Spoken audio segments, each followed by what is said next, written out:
ദൈവത്തിൻ്റെ ധന്യനാമം വാഴ്ത്തപ്പെടുമാറാകട്ടെ. 2025 ഏപ്രിൽ മാസം 22 യോഹന്നാൻ എഴുതിയ സുവിശേഷം എന്ന പുസ്തകത്തിൻ്റെ പഠന പരമ്പരയുടെ 65 ക്ലാസ്സിലേക്കാണ് നാം പ്രവേശിച്ചിരിക്കുന്നത്. കഴിഞ്ഞ ദിവസം നമ്മൾ ചിന്തിച്ച് നിർത്തിയത് യോഹന്നാൻ സുവിശേഷം 18 അധ്യായം അതിൻ്റെ 32 വാക്യമായിരുന്നു. യേശു താൻ മരിപ്പാനുള്ള മരണവിധം സൂചിപ്പിച്ച വാക്കിന് ഇതിനാൽ നിവൃത്തി വന്നു. കർത്താവായ യേശു ക്രിസ്തു ഉയർത്തപ്പെടുമെന്നും അവൻ ഉയർത്തപ്പെട്ടാൽ അവങ്കിലേക്ക് എല്ലാവരും ആകർഷിക്കപ്പെടുമെന്നും ദൈവത്തിൻ്റെ വചനത്തിൽ കർത്താവ് സംസാരിക്കുകയുണ്ടായിരുന്നു. അപ്പോൾ മോശ പിച്ചള സർപ്പത്തെ ഉയർത്തിയതുപോലെ മനുഷ്യപുത്രനെ ഉയർത്തേണ്ടതാകുന്നു എന്ന ദൈവമായ ഈ കർത്താവായ യേശു ക്രിസ്തു യഹൂദന്മാരോട് സംസാരിച്ചിരുന്നു.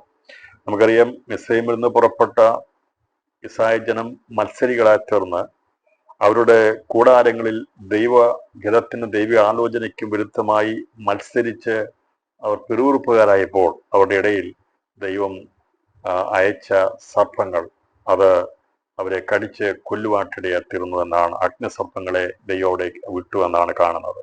മോശ പ്രാർത്ഥിച്ചിട്ടും അഗ്നിസർപ്പങ്ങൾ മാറിപ്പോയില്ല. അത് കടിക്കുമ്പോൾ, അഗ്നിസർപ്പങ്ങൾ കടിക്കുമ്പോൾ ആ കടിയേൽക്കുന്നവൻ മോശ ഉയർത്തിയ പിച്ചള സർപ്പത്തെ നോക്കിയാൽ രക്ഷ പ്രാപിക്കുമായിരുന്നു. തുടർന്നുള്ള അവിടെ പ്രയാണത്തിൽ അഗ്നിസർപ്പങ്ങൾ ഉണ്ടായിരുന്നു അവിടെ കൂടെ. എന്നാൽ ദൈവത്തിൻ്റെ സംരക്ഷണം അവർക്ക് ഉണ്ടായിരുന്നു. അഗ്നിസർപ്പങ്ങളും തേളും ഒക്കെ ഉണ്ടായിരുന്ന മരുഭൂമിയിൽ ദൈവം അവരെ സംരക്ഷിച്ചു പോന്നിരുന്നു. എന്നാൽ ദൈവത്തോട് മറുതലിച്ചു കഴിഞ്ഞപ്പോഴാണ് ദൈവം അതിനെ അനുവദിച്ചു കൊടുത്ത് അഗ്നിസർപ്പങ്ങൾ അകത്ത് കടക്കുവാൻ ഇടയായിത്തീർന്നത്. അപ്പോൾ ദൈവം അത്രമാത്രം ജനത്തെ വിടിവിച്ച് വാഗ്ദത്ത നിവൃത്തിക്ക് വേണ്ടി കൊണ്ടുപോകുമ്പോൾ ആ ദൈവിക പ്രവൃത്തികളെ മനസ്സിലാക്കാതെ മറുതലിച്ചു പോകുന്നവരോട് കർത്താവ് അത്രയും ക്രൂരമായി ഇടപെടുവാൻ കാരണമായി തീർന്നത് ഇവർ ആവശ്യമുള്ള കാര്യങ്ങൾക്ക് വേണ്ടിയല്ല, അനാവശ്യമായ കാര്യങ്ങൾക്ക് വേണ്ടി മത്സരിക്കുവാൻ ഇടയാത്തുന്നത് കൊണ്ടാണ്. മരുഭൂമിയിൽ ഒന്നിനും കുറവില്ലാതെ നടത്തിക്കൊണ്ടുവന്ന ദൈവത്തോട് മത്സരികളായി തീർന്നപ്പോൾ ദൈവം അവിടെ ഇടയിൽ അഗ്നിസർപ്പങ്ങളെ അയച്ചിരുന്നു. അതുപോലെ കർത്താവ് ഈ ലോകത്തിൽ വന്നപ്പോൾ കർത്താവ് പറഞ്ഞു, എന്നെ ലോകത്തിൽ അയച്ചിരിക്കുന്നത് മത്സ്യങ്ങളായിരിക്കുന്ന നിങ്ങളുടെ അടുക്കിലേക്കാണ് അയച്ചിരിക്കുന്നത്. അന്ന് മോശ ഒരു പിച്ചള സർപ്പത്തെ ഉണ്ടാക്കി ഉയർത്തിയ ചെയ്തെങ്കിൽ നിങ്ങളുടെ അന്നത്തെ തലമുറക്കാർ അവര് ദൈവത്തോട് നേരിട്ടല്ല എങ്കിലും അവർ പ്രത്യക്ഷത്തിൽ അവർ മത്സരിച്ചില്ലെങ്കിലും അവർ ദൈവത്തിൻ്റെ കൽപ്പനകളെ മോശയോട് മത്സരിച്ച് അവർ പട്ടുപോകുവാൻ ഇടയത്തീർന്നപ്പോൾ അവർക്ക് പ്രതിവിധിയായി ദൈവം കൊടുത്തത് ഒരു പിച്ചള സർപ്പത്തെ ഉണ്ടാക്കി ഉയർത്തുകയാണ് ചെയ്തെന്നാൽ മത്സരികളാകുന്ന നിങ്ങൾ എന്നെ ഉയർത്തുമെന്നാണ് യേശു പറഞ്ഞത്. അപ്പോൾ അന്ന് മോശ പിച്ചള സർപ്പത്തെ ഉണ്ടാക്കി ഉയർത്തിയെങ്കിൽ യേശു ക്രിസ്തുവിനെ ഈ മത്സരികളായിരിക്കുന്ന ന്യായപ്രമാണം കൊണ്ടു നടക്കുന്ന വിചാരിക്കുന്ന സത്യത്തിൻ്റെ സാക്ഷികളെന്ന് ഊറ്റം കൊള്ളുന്ന ദൈവത്തിൻ്റെ സ്വന്തം ജനമെന്ന് പറയുന്ന ഇസ്രായേൽ ജനം മത്സരിച്ച് യേശുവിനെ ധിക്കരിച്ച് കർത്താവ് പറഞ്ഞു, നിങ്ങൾ എന്നെ കൊന്ന് മരത്തിൽ തൂക്കുമെന്ന് കർത്താവ് പറഞ്ഞു. അതാണ് അവിടെ സംഭവിച്ചത്. ക്രിസ്തുവിനെ അവിടുത്തെ ഇസ്രായേൽ ജനം യഹൂദന്മാർ മത്സരിച്ചിട്ട് യേശുവിനെ കൊന്ന് മരത്തിൽ തൂക്കുവാൻ തക്കവണ്ണമുള്ള, അഥവാ യേശുവിനെ മരത്തിൽ തൂക്കിക്കൊല്ലുവാനുള്ള കാര്യങ്ങൾ ഇവർ ചെയ്തു. കർത്താവ് പറഞ്ഞു, ഞാൻ ഉയർത്തപ്പെടുന്നത് അനേകരുടെ ജീവിതത്തിൻ്റെ സ്വാതന്ത്ര്യത്തിന് കാരണമായി തീരുവാൻ വേണ്ടിയാ. നിങ്ങൾ എന്നെ ഉയർത്തി, നിങ്ങൾ എന്നെ നോക്കത്തില്ല, എന്നാൽ എന്നെ നോക്കുന്ന അനേക ഭൂസീമാവാസികൾ ഉണ്ടായിരിക്കും. ജാതികളെങ്കിലേക്ക് നോക്കി രക്ഷപ്പെടുമെന്നുള്ള പഴയ നിയമത്തിന്റെ പ്രവചനത്തെ, യെശയ്യാവിന്റെ പ്രവചനത്തെ പൂർത്തീകരിക്കുവാൻ വേണ്ടി കർത്താവ് നേരത്തെ പറഞ്ഞിരുന്നു, ഞാൻ ഉയർത്തപ്പെടുമെന്ന്. അപ്പോൾ കർത്താവ് താൻ മരിപ്പാനുള്ള മരണവിധം സൂചിപ്പിച്ച വാക്കിന് ഞാൻ നിവർത്തി വന്നപ്പോൾ യേശു ക്രിസ്തുവിനെ മരത്തിന്മേൽ ക്രൂശിന്മേൽ തൂക്കണമെന്നുള്ളത് റോമൻ ഗവൺമെന്റിന്റെ അന്നത്തെ നിയമം അങ്ങനെ കൊണ്ടുവരുവാൻ കാരണമായിത്തീർന്നു. ആ നിയമം ഉണ്ടായിരുന്ന അല്ലെങ്കിൽ മരണശിക്ഷയ്ക്ക് വിധിക്കുന്നവരെ ഓരോ രാജ്യത്തും വിവിധ രീതിയിലാണ് കൊന്നുകളയുന്നത്. അവരെ ഒന്നെങ്കിൽ അവരെ തൂക്കിലേറ്റും, അല്ലെങ്കിൽ ഈർച്ചവാളിനെ ഏൽപ്പിക്കും, അല്ലെങ്കിൽ വിഷം കൊടുത്തു കൊല്ലും. അങ്ങനെ പല വിധത്തിലുള്ള ഇതുണ്ട്. എന്നാൽ യഹൂദന്മാരുടെ പ്രമാണമനുസരിച്ച് കല്ലെറിഞ്ഞ് കൊല്ലുകയാണ് ചെയ്യുന്നത്. അവരെ കല്ലെറിഞ്ഞ് കൊല്ലുകയാണ്. എല്ലാവരും കൂടി അവനെ കൊണ്ടുപോയി കല്ലെറിഞ്ഞ് കൊല്ലുന്ന രീതിയാണ് യഹൂദനെ സംബന്ധിച്ചുള്ളത്. എന്നാൽ യേശു ക്രിസ്തുവിനെ കല്ലെറിഞ്ഞു കൊല്ലുവാൻ തക്കതായിരിക്കുന്ന ആ ഒരു രീതിയിലേക്കല്ല സ്വർഗം അവനെ കണ്ടിരുന്നത്. റോമൻ ഗവൺമെന്റിന്റെ അന്നത്തെ നിയമമനുസരിച്ച് തൂക്കിലേറ്റുന്ന ഒരു ശിക്ഷാവിധിയായിരുന്നു അന്ന് നിലനിന്നിരുന്നത്. അതിന്റെ അനുസരിതമായിരിക്കുന്ന ഒരു ശിക്ഷ നടപടിയിലേക്ക് യേശുവിനെ കൈമാറുമെന്നും യേശു ക്രിസ്തു ഉയർത്തപ്പെടുമെന്നും അത് മുഖാന്തരമായി അവൻ ഉയർത്തപ്പെടുന്നത് കൊണ്ട്, അവൻ ക്രൂശിതനാകുന്നത് കൊണ്ട്, അവൻ ക്രൂശിൽ പ്രാണനെ വിട്ട് മരിക്കുന്നത് കൊണ്ട് അനേക കോടികൾ സ്വാതന്ത്ര്യം പ്രാപിക്കുമെന്നാണ് യേശു അത് സംബന്ധിച്ച് പറഞ്ഞിരിക്കുന്നത്. അപ്പോൾ യേശു താൻ മരിപ്പാനുള്ള മരണപഥം, താൻ എങ്ങനെ മരിക്കും എന്നുള്ളത് വളരെ വ്യക്തമായി കർത്താവ് പറഞ്ഞു. മനുഷ്യപുത്രന് തല ചായ്പാൻ ഇടമില്ല എന്ന് പറഞ്ഞു. സ്വന്തം തോളിൽ തല ചായ്ച്ച് യേശു മരിക്കുവാനിടയായിത്തീർന്നു. അപ്പോൾ ആ മരണപഥത്തെക്കുറിച്ച് കർത്താവ് നേരത്തെ തന്നെ പറഞ്ഞിരുന്നു. നമുക്ക് വേണ്ടിയാണ് യേശു ക്രിസ്തു ആ 3 ആണികളിൽ മരത്തിന്മേൽ തൂക്കപ്പെടുവാൻ കാരണമായിത്തീർന്നത്. അവനെ പരസ്യമായി പ്രദർശിപ്പിച്ചു. ദൈവത്തിന്റെ മഹത്വത്തെ വെളിപ്പെടുത്തി. ദൈവം മരിക്കുമോ എന്ന് ചോദിച്ചാൽ ദൈവത്തിന് മരണമില്ല. എന്നാൽ മനുഷ്യനായി മനുഷ്യവേഷത്തിൽ വന്ന യേശു ക്രിസ്തു മരിപ്പാനായിട്ട് അവൻ ഏൽപ്പിച്ചു കൊടുത്തപ്പോൾ സംഭവിക്കുന്ന കാര്യങ്ങളെ ഓരോന്നോരോന്നും പ്രവചനത്തിന്റെ പൂർത്തീകരണത്തിലേക്കാണ് നയിച്ചുകൊണ്ടിരിക്കുന്നത്. അത് സംബന്ധമാണ് കർത്താവോട് പറഞ്ഞത്. താൻ മരിപ്പാനുള്ള മരണവിധം സൂചിപ്പിച്ച വാക്കിന് ഇതിനാൽ നിവർത്തി വന്നു. അവര് പറഞ്ഞു, ഞങ്ങളല്ല, ഞങ്ങൾക്ക് അതിനുള്ള അധികാരമില്ല, നീ തന്നെ ഇവരെ കൊല്ലുവാനുള്ള വിധി പ്രഖ്യാപിക്കണം. അഥവാ റോമൻ സാമ്രാജ്യത്തിന്റെ നിയമം അനുസരിച്ചുള്ള മരത്തിന്മേൽ തൂക്കിക്കൊല്ലുന്ന ആ വിധിയായിരിക്കണം യേശുവിന്റെ മേൽ നടപ്പാക്കേണ്ടതെന്നാണ് ഇവർ ഒരുമിച്ച് അന്ന് പീലാത്തോസിനെ അഭ്യർത്ഥിക്കാൻ ഇടയാത്തിരുന്നത്. അവർ അപേക്ഷിച്ചതുപോലെ നടക്കുവാൻ ഇടയായി. തുടർന്നുള്ള ഭാഗങ്ങൾ നമ്മൾ വായിക്കുന്നത്, പീലാത്തോസ് പിന്നെയും ആസ്ഥാനത്തിൽ ചെന്ന് യേശുവിനെ വിളിച്ചു, നീ യഹൂദന്മാരുടെ രാജാവോ എന്ന് ചോദിച്ചു. അപ്പോൾ ഈ യഹൂദന്മാർ പെസഹ കഴിക്കത്തക്കവണ്ണം ആസ്ഥാനത്തിൽ കടക്കാതെ അവർ അശുദ്ധരാകാതിരിക്കാൻ വേണ്ടി വെളിയിൽ നിൽക്കുകയാണ്. പീലാത്തോസിന്റെ ആസ്ഥാന മണ്ഡപത്തിൽ എത്തിയെങ്കിലും അവിടെ ഉള്ളിൽ കയറിയില്ല. ഇവർ വെളിയിൽ നിൽക്കുകയാണ്. യേശുവിനെ അവിടെ നിർത്തിയിട്ട് ഇവർ വെളിയിൽ നിൽക്കുമ്പോൾ ഈ പീലാത്തോസ് ഇറങ്ങി വന്നാണ് അവരോട് സംസാരിച്ചത്. അവരോട് സംസാരിക്കുന്ന ഇതാണ് നമ്മൾ കണ്ടത്. എന്നാൽ ഇവരോട് സംസാരിച്ച ശേഷമായിട്ട് യേശു വീണ്ടും പീലാത്തോസ് പിന്നെയും ആസ്ഥാനത്തിൽ ചെന്ന് യേശുവിനെ വിളിച്ചു, നീ യഹൂദന്മാരുടെ രാജാവോ എന്ന് ചോദിച്ചു. അപ്പോൾ 2 ചോദ്യമാണ് ഇവിടെ പ്രസക്തമായിട്ടുള്ളത്. ഒന്ന്, യഹൂദന്മാർക്ക് അറിയേണ്ടത് നീ ദൈവത്തിന്റെ പുത്രൻ എന്നതാണ്. എന്നാൽ ഈ പീലാത്തോസിന് അറിയേണ്ടത് നീ യഹൂദന്മാരുടെ രാജാവാണോ എന്നാണ്. അപ്പോൾ ഈ 2 ചോദ്യങ്ങൾ ആണ് പ്രസക്തമായ ചോദ്യങ്ങളുണ്ട്. നീ ദൈവത്തിന്റെ പുത്രനായ ക്രിസ്തുവാണ്, നീ യഹൂദന്മാരുടെ രാജാവാണ് എന്നുള്ള 2 ചോദ്യങ്ങൾ ഇവിടെ ഉയർന്നു വരുന്നതായിട്ട് നമുക്ക് കാണാം. ഇതേക്കുറിച്ച് ലൂക്കോസ് സുവിശേഷത്തിലും മർക്കോസ് സുവിശേഷത്തെ കുറിച്ച് രേഖപ്പെടുത്തിയിട്ടുണ്ട്. മത്തായി 27:14, ലൂക്കോസ് 23:3, മർക്കോസ് 15:2 വാക്യങ്ങളിൽ നീ യഹൂദന്മാരുടെ രാജാവോ എന്ന് പീലാത്തോസ് ചോദിക്കുന്നതിനെ കുറിച്ച് രേഖപ്പെടുത്തി. അതിന് ഉത്തരമായി യേശു, ഇത് നീ സ്വയമായി പറയുന്നതോ മറ്റുള്ളവർ എന്നെക്കുറിച്ച് നിന്നോട് പറഞ്ഞിട്ടോ എന്ന് ചോദിച്ചു. അപ്പോൾ ഇങ്ങനെ പറയാൻ കാരണം, നീ സ്വയമായിട്ട് ചോദിച്ചാണ്. നീ ഇങ്ങനെ എന്നെക്കുറിച്ച് ചോദിക്കാൻ യാതൊരുമായ കാര്യങ്ങളുമില്ല. നിനക്ക് അങ്ങനെയുള്ളൊരു പരാതി ഇതുവരെ യേശുവിനെ കുറിച്ച് പീലാത്തോസിന് കിട്ടിയിട്ടില്ല. ആ നാടുവാഴിയായിരിക്കുന്ന പീലാത്തോസിന്റെ അടുത്ത് ആരും തന്നെ ഇങ്ങനെ ഒരു ആക്ഷേപം ഉന്നയിക്കുകയോ ഒരു പരാതി കൊടുക്കുകയോ ചെയ്തിട്ടില്ല. അപ്പോൾ യേശു അതുകൊണ്ടാണ് ചോദിച്ചത്, ഞാൻ 3.5 വർഷമായി ഇവിടെ പ്രസംഗിക്കുന്നുണ്ട്, ഇവിടെ ശുശ്രൂഷിക്കുന്നുണ്ട്, ഇതുവരെയും എനിക്കെതിരെ അങ്ങനെ ഒരു പരാതി നിന്റെ അടുക്കൽ വന്നിട്ടില്ലല്ലോ. അങ്ങനെയാണെങ്കിൽ നീ ഇത് സ്വയമായിട്ട് ചോദിക്കുന്നതാണോ മറ്റുള്ളവർ ചോദിക്കുന്നതാണോ എന്നാണ് ചോദിച്ചത്. ലൂക്കോസ് 23-ാം അധ്യായം അതിന്റെ 1 മുതൽ 2 വരെയുള്ള വാക്യങ്ങൾ വായിക്കുമ്പോഴാണ് അങ്ങനെ യേശു പറയാൻ കാരണം. ഇവര് നിർബന്ധിച്ചിട്ട് ചോദിക്കുന്നതാണെന്നുള്ളത് അവിടെ രേഖപ്പെടുത്തി. 23-ാം അധ്യായം ലൂക്കോസ് 23-1-2 വാക്യങ്ങൾ വായിക്കുന്ന പ്രകാരമാണ്. അനന്തരം അവർ എല്ലാവരും കൂട്ടമേ എഴുന്നേറ്റ് അവനെ പീലാത്തോസിന്റെ അടുക്കൽ കൊണ്ടുപോയി, ഇവൻ ഞങ്ങളുടെ ജാതിയെ മറിച്ചു കളയുകയും താൻ ക്രിസ്തു എന്ന രാജാവാകുന്നു എന്ന് പറഞ്ഞുകൊണ്ട് കൈസർക്ക് കരം കൊടുക്കുന്നത് വിരോധിക്കുകയും ചെയ്യുന്നതായി ഞങ്ങൾ കണ്ടു എന്ന് കുറ്റം ചുമത്തി തുടങ്ങി. അപ്പോൾ അതുവരെയും ഇങ്ങനൊരു കംപ്ലൈന്റ്, ഒരു കുറ്റം, ഒരു ആരോപണം പീലാത്തോസിന്റെ അടുക്കൽ എത്തിയിട്ടില്ല.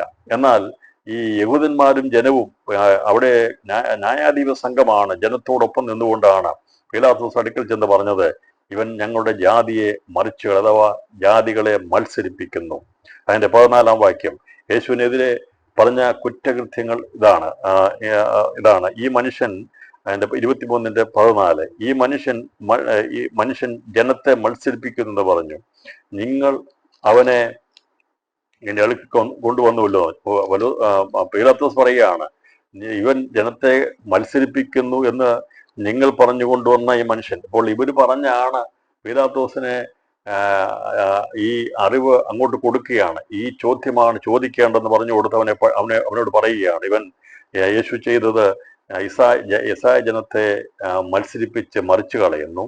അതുപോലെ തന്നെ ഇവൻ ക്രിസ്തു വന്ന രാജാവാകുന്നു എന്ന് പറഞ്ഞു.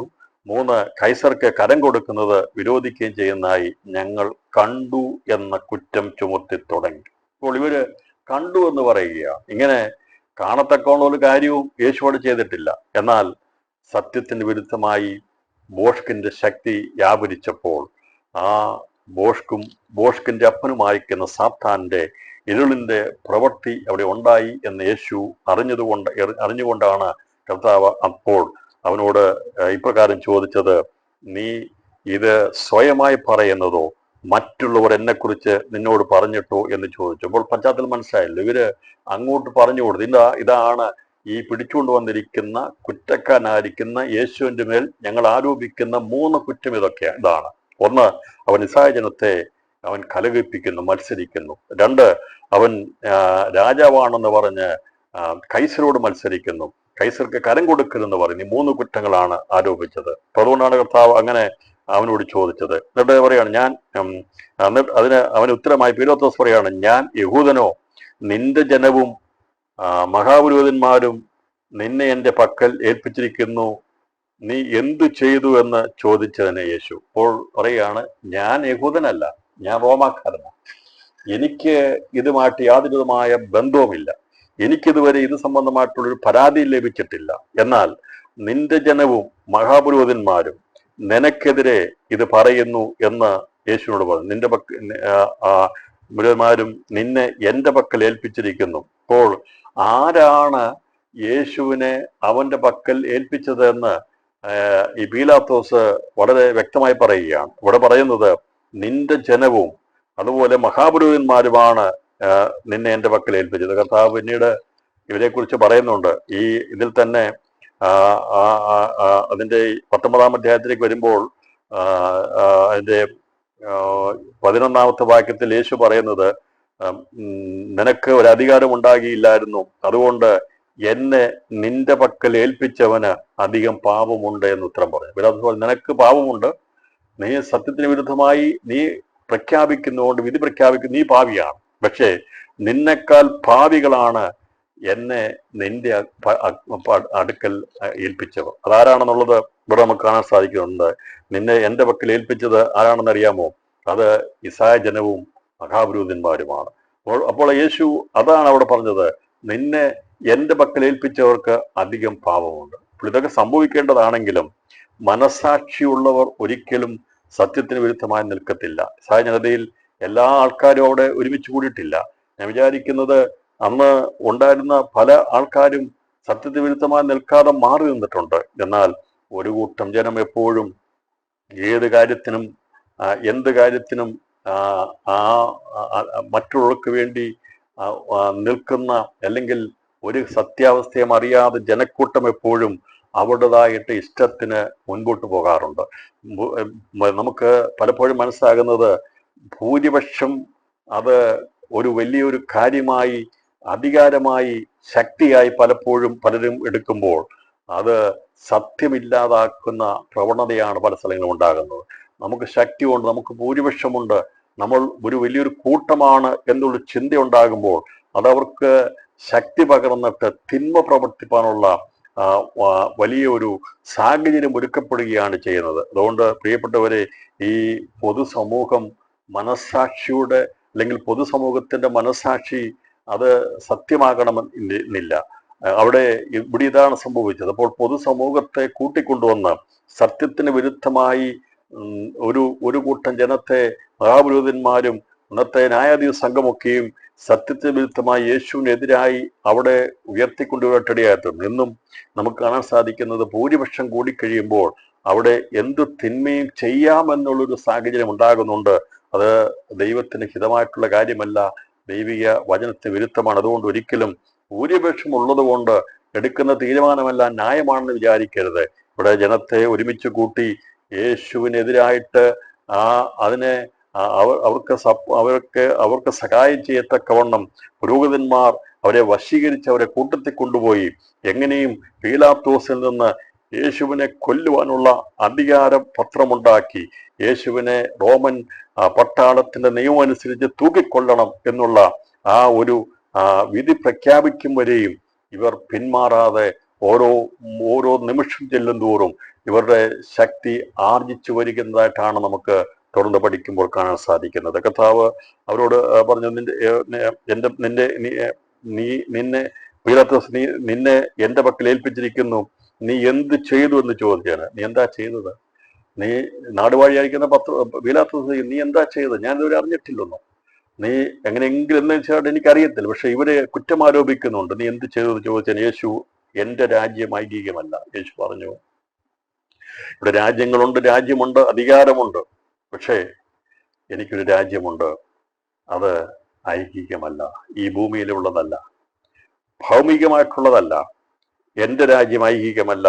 എന്റെ രാജ്യം ഐകികമായിരുന്നുവെങ്കിൽ എന്നെ യഹൂദന്മാരുടെ കയ്യിൽ ഏൽപ്പിക്കാതെ വണ്ണം എന്റെ സേവകർ പോരാടുമായിരുന്നു. എന്നാൽ എന്റെ രാജ്യം ഐകികമല്ല എന്ന് ഉത്തരം പറഞ്ഞു. കർത്താവിനോട് പറഞ്ഞത്, നീ ഒരു നാടുവാഴിയാണ്, നിനക്കറിയാമല്ലോ കൈസറുടെ അല്ലെങ്കിൽ റോമൻ സാമ്രാജ്യത്തിന്റെ കഴിവ് നിനക്കറിയാമല്ലോ. ഒരു രാജ്യത്തിന് ആ രാജ്യത്തിന്റെ രാജാവാണെങ്കിൽ ഭൗമികമായിരിക്കുന്ന രാജ്യങ്ങൾ തമ്മിൽ യുദ്ധമുണ്ടാകും. അത് സ്വാഭാവികമാണ്. കാരണം യുദ്ധം ഉണ്ടാകും. ഒരു രാജ്യമാണെങ്കിൽ രാജാവുണ്ടെങ്കിൽ പ്രശ്നമുണ്ടെങ്കിൽ അവിടെ യുദ്ധമുണ്ടാകുവാൻ സേവകർ, അവർക്ക് സൈന്യം, പട്ടാളം ഉണ്ടായിരിക്കും. കഥ പറഞ്ഞു, എനിക്ക് ഈ ഭൂമിയിലുള്ള രാജ്യമല്ലുള്ളത്. എൻ്റെ രാജ്യം, എനിക്ക് രാജ്യമുണ്ട്, അത് ദൈവികമാണ്, അത് സ്വർഗീയമാണ്. എന്നാൽ ഭൂമിയിലുള്ള സകല രാജ്യങ്ങളും ഭൗമികമാണ്. അതുകൊണ്ടാണ് അവർക്ക് പട്ടാളക്കാരുള്ളത്. എനിക്ക് ശിഷ്യന്മാരുണ്ടായിരുന്നെങ്കിലും അവർ എനിക്ക് വേണ്ടി പോരാടുന്ന സേവകരല്ല. അതുകൊണ്ടാണ് പത്രോസൊക്കെ വാളെടുത്തപ്പോൾ യേശുവിനോട് പറഞ്ഞത്, നീ എന്താണ് ഉദ്ദേശിക്കുന്നത് പത്രോസേ? എൻ്റെ പിതാവ് സമ്മതിച്ചിട്ടില്ല എങ്കിൽ സംഭവിക്കത്തില്ലായിരുന്നു. ഇപ്പോൾ ഞാൻ എൻ്റെ പിതാവിനോട് ചോദിച്ചാൽ 2 ലഗ്യോനിലും അധികം ദൂതന്മാർ എന്നെ സംരക്ഷിക്കാൻ വേണ്ടി ഇറങ്ങത്തില്ല എന്ന് നീ വിചാരിക്കുന്നു. കാരണം കഥ പറഞ്ഞു, ഇവിടെ മനുഷ്യരുടെ പട്ടാളക്കാരാ ഉള്ളത്, മനുഷ്യന്റെ രാജ്യത്തിന് മനുഷ്യന്റെ പട്ടാളക്കാരാ ഉള്ളത്. പക്ഷെ എൻ്റെ രാജ്യം സ്വർഗീയമാണ്, അത് ദൈവികമാണ്. അതിൽ പോരാടുന്നത് മനുഷ്യരല്ല, അതിൽ പോരാടേണ്ടത് ദൈവത്തിന്റെ ദൂതന്മാരാ.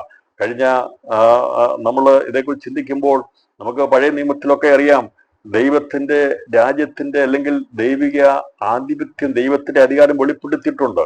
ദൈവം അന്നത്തെ ലോക അധിപതികൾ, ലോക രാജ്യങ്ങൾ അല്ലെങ്കിൽ രാജാക്കന്മാർ ദൈവത്തെ നിന്ദിക്കുകയൊക്കെ ചെയ്ത സമയത്ത് ദൈവത്തിന്റെ ഒരു ദൂതനിറങ്ങി 1,85,000-ലധികം ആൾക്കാരെ ഒരുമിച്ച് ഒറ്റ ദൂതൻ കൊന്നുകളഞ്ഞു. കഥ പറഞ്ഞത്, ഇങ്ങനെ ഭൗമികമായിരിക്കുന്ന ഒരു രാജ്യമായിരുന്നെങ്കിൽ എനിക്കും പട്ടാളമുണ്ടായിരുന്നേനെ, മനുഷ്യരോട് പോരാടുമായിരുന്നു. പക്ഷേ നീ വിചാരിക്കുന്ന പോലെ എനിക്ക് എൻ്റെ രാജ്യം ഐകികമല്ല, ഇവിടെ ജഡരക്തങ്ങളുടെ പോരാട്ടമായുള്ളത്. എന്നാൽ വേണമെങ്കിൽ എൻ്റെ ദൂതന്മാർ ഇറങ്ങി എല്ലാത്തിനെയും ഇല്ലാതാക്കാൻ കഴിയും. പക്ഷേ ഞാൻ അതിനു വേണ്ടി അല്ല വന്നിരിക്കുന്നത്, അങ്ങനെ ഒരു രാജ്യം സ്ഥാപിക്കാനല്ല വന്നിരിക്കുന്നത്. എൻ്റെ രാജ്യം ഭൗമികമല്ല, അത് സ്വർഗീയമാണ്. അവിടെ പറഞ്ഞത്, എൻ്റെ സേവകർ പോരാടുമായിരുന്നു. പക്ഷെ എനിക്ക് ഇവിടെ നിങ്ങളോട് പോരാടുവാനുള്ള അല്ലെങ്കിൽ റോമൻ സാമ്രാജ്യത്ത് പോരാടുവാനുള്ള ഏതെങ്കിലും അധിപതികളോട് അല്ലെങ്കിൽ അധികാരങ്ങളോട് പോരടിക്കാനുള്ളതായ സേവകർ എനിക്കില്ല. എന്നാൽ എൻ്റെ രാജ്യം ഐകികമല്ല എന്ന് കർത്താവ് പറഞ്ഞു. എന്നതുകൊണ്ട് ഇന്ന് ഞാൻ ഒറ്റപ്പെട്ടവനായി, ഒന്നുമില്ലാത്തവനായി, ത്യജിക്കപ്പെട്ടവനായി, ഒന്നുമില്ലാത്തവനായി നിൽക്കുന്നത് കൊണ്ട് നീ വിചാരിക്കരുത് ഞാൻ രാജാവല്ല എന്ന് വിചാരിക്കരുത്. ഞാൻ രാജാവ് തന്നെയാണ്. പക്ഷേ എൻ്റെ രാജ്യം ഐകികമല്ല. ഭൂമിയിലേത് ആയിരുന്നെങ്കിൽ ഇവിടെ എനിക്കും പട്ടാളക്കാരുണ്ടാകുമായിരുന്നു, എൻ്റെ ശിഷ്യന്മാരെ സേവകരാക്കി മാറ്റാമായിരുന്നു. പക്ഷേ അത് ഞാൻ ചെയ്യുവാനല്ല വന്നിരിക്കുന്നത്. എൻ്റെ രാജ്യം അത് ദൈവികമാണ്, അത് അതിൻ്റെ സമയത്ത് വെളിപ്പെടും. ഇപ്പോൾ നിന്നോട് യുദ്ധം ചെയ്യുവാനോ ഇതിൽ നിന്ന് വിടുതൽ പ്രാപിക്കാനോ വേണ്ടി അല്ല. എൻ്റെ രാജ്യം എന്താണ് എന്നുള്ളത് നിനക്കിപ്പോൾ അത് മനസ്സിലാകത്തില്ല. എന്നാൽ എൻ്റെ രാജ്യം ഐഹികമല്ല എന്ന് കർത്താവ് പറഞ്ഞു. അപ്പോൾ അതിന് പീലാത്തോസ് അവനോട് എന്നാൽ നീ രാജാവ് തന്നെ അല്ലയോ എന്ന് പറഞ്ഞതിന് അപ്പോൾ യേശു പറഞ്ഞതിൽ നിന്ന് ബുദ്ധിമാനായിരിക്കുന്ന പീലാത്തോസിന് മനസ്സിലായി യേശു പറഞ്ഞത് എനിക്കൊരു രാജ്യമുണ്ട്, പക്ഷേ എനിക്കിവിടെ സേവകരില്ല. പക്ഷെ എൻ്റെ രാജ്യം ഭൗമികമല്ല. ഇവിടെ ഭൗമികമായിരിക്കുന്ന രാജ്യങ്ങളെക്കുറിച്ചും സാമ്രാജ്യത്വങ്ങളെ കുറിച്ചും അറിയാം. എന്നാൽ ദൈവത്തിന്റെ രാജ്യം എന്നുള്ളത് ജഡരക്തങ്ങൾ പോരാടി അത് വിസ്തൃതമാക്കുന്ന ഒരു രാജ്യമല്ല, യുദ്ധം ചെയ്ത് ജയിക്കുന്നതല്ല. അതുകൊണ്ടാണ് കഥ പറഞ്ഞത് ജഡരക്തങ്ങൾ നമുക്ക് ജഡരക്തങ്ങളോട് പോരാട്ടമില്ല എന്നുള്ളത്. അപ്പോൾ നമ്മുടെ രാജാവായിരിക്കുന്ന യേശു ക്രിസ്തു മഹത്വത്തിന്റെ രാജാവാണ്. അവൻ രാജ്യം സ്ഥാപിച്ചിരിക്കുന്നത് മറ്റൊരു കൊന്നുകളഞ്ഞുകൊണ്ട് അവന്റെ രാജ്യം വിസ്തൃതി കൊണ്ടിരിക്കുകയല്ല ചെയ്യുന്നത്. യഥാർത്ഥമായ സുവിശേഷീകരണം, യഥാർത്ഥമായ രാജാവായിരിക്കുന്ന ക്രിസ്തുവിന്റെ രാജ്യം ഈ ലോകത്തിൽ വ്യാപരിക്കുന്നത് മറ്റുള്ളവരെ കൊന്നുകളഞ്ഞുകൊണ്ടല്ല, എന്നാൽ അവരിൽ വ്യാപരിക്കുന്ന പിശാചിനെ, അവരിൽ വ്യാപരിക്കുന്ന ബോഷ്കിന്റെ ശക്തിയെ, സത്യത്തിന് വിരുദ്ധമായി നിൽക്കുന്ന പൈശാചിക ശക്തികളെ ഇല്ലാതാക്കി അവരെ സ്വതന്ത്രമാക്കി ആത്മീയ രാജ്യമാണ് കർത്താവ് ചെയ്തുകൊണ്ടിരിക്കുന്നത്. അതായത് അപ്പോൾ പീലാത്തോസ് മനസ്സിലായി ഇവൻ രാജാവാണെന്നാണ് പറഞ്ഞു വെക്കുന്നത്. പക്ഷെ എന്താണ് ഈ രാജ്യത്വം അല്ലെങ്കിൽ എവിടെയാണ് എന്നുള്ളവൻ അറിയാൻ വേണ്ടി വീണ്ടും ചോദിക്കുക, നീ രാജാവ് തന്നെ അല്ലയോ എന്ന് പറഞ്ഞതിന് യേശു നീ പറഞ്ഞതുപോലെ ഞാൻ രാജാവ് തന്നെ. എന്റെ കഥ പറഞ്ഞു, നീ പറഞ്ഞ പോലെ ഞാൻ രാജാവ് തന്നെയാണ്. പക്ഷേ നിങ്ങളെപ്പോലെ റോമൻ ഗവൺമെന്റോ അല്ലെങ്കിൽ മറ്റുള്ള രാജ്യങ്ങൾ പോലുള്ള രാജ്യങ്ങളോ അല്ല എനിക്കുള്ളത്. യേശു പറഞ്ഞു, സത്യത്തിന് സാക്ഷി നിൽക്കേണ്ടതിന് ഞാൻ ജനിച്ച് അതിനായി ലോകത്തിൽ വന്നുമിരിക്കുന്നു. സത്യതൽപ്പനായവനെല്ലാം എൻ്റെ വാക്ക് കേൾക്കുന്നു എന്ന് ഉത്തരം പറഞ്ഞു. കർത്താവ് പറഞ്ഞു, ഞാൻ രാജാവാണ്, പക്ഷേ ഇപ്പോൾ ഇവിടെ വന്നിരിക്കുന്നത് സത്യത്തിന് സാക്ഷി നിൽക്കേണ്ടതിന് ഞാൻ വന്നിരിക്കുന്നു. അപ്പോൾ സത്യം എന്താണ് എന്നുള്ളത് അന്നേരം തന്നെ ഈ പീലാത്തോസ് ചോദിക്കുക, അവനോട് സത്യം എന്നാൽ എന്ത് എന്ന് പറഞ്ഞു. ഇന്നും അനേകർക്ക് ഇത് മനസ്സിലായിട്ടില്ല സത്യം എന്താണെന്നുള്ളത്. ദൈവമക്കളെ, നമുക്കറിയാം സത്യം എന്താണെന്നുള്ളത്. നമ്മുടെ പുസ്തകത്തിന്റെ ഫ്രണ്ടിൽ എഴുതിയ സത്യവേദ പുസ്തകം എഴുതിയിട്ടുണ്ട്. നമ്മളെ സത്യ നമസ്കാരികൾ എന്ന് പറഞ്ഞിട്ടുണ്ട്.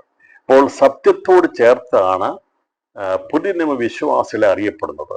നമ്മളെ എപ്പോഴും സത്യത്തിന്റെ മക്കളെന്നും വെളിച്ചത്തിന്റെ മക്കളെന്നും സത്യ നമസ്കാരികളെന്നും, അപ്പോൾ സത്യത്തോടുള്ള ബന്ധത്തിലാണ് നമ്മെ വെളിപ്പെടുത്തിയിരിക്കുന്നത്. ഇപ്പൊ കഥ പറഞ്ഞു, സത്യത്തിന് സാക്ഷി നിൽക്കേണ്ടത് ഞാൻ രാജാവാണ്, സത്യത്തിന് സാക്ഷി നിൽക്കേണ്ടതിന് എന്ന് പറഞ്ഞാൽ സത്യം എന്നാൽ ആത്മാവാകുന്നു. ഒന്ന് യോഹന്നാൻ 5-ാം അധ്യായം 7-ാം വാക്യം പറഞ്ഞിരിക്കുന്നത് ആത്മാവ് സത്യമല്ലോ. കഥ പറഞ്ഞു ആത്മാവ് അഥവാ ദൈവം സത്യമാണ്.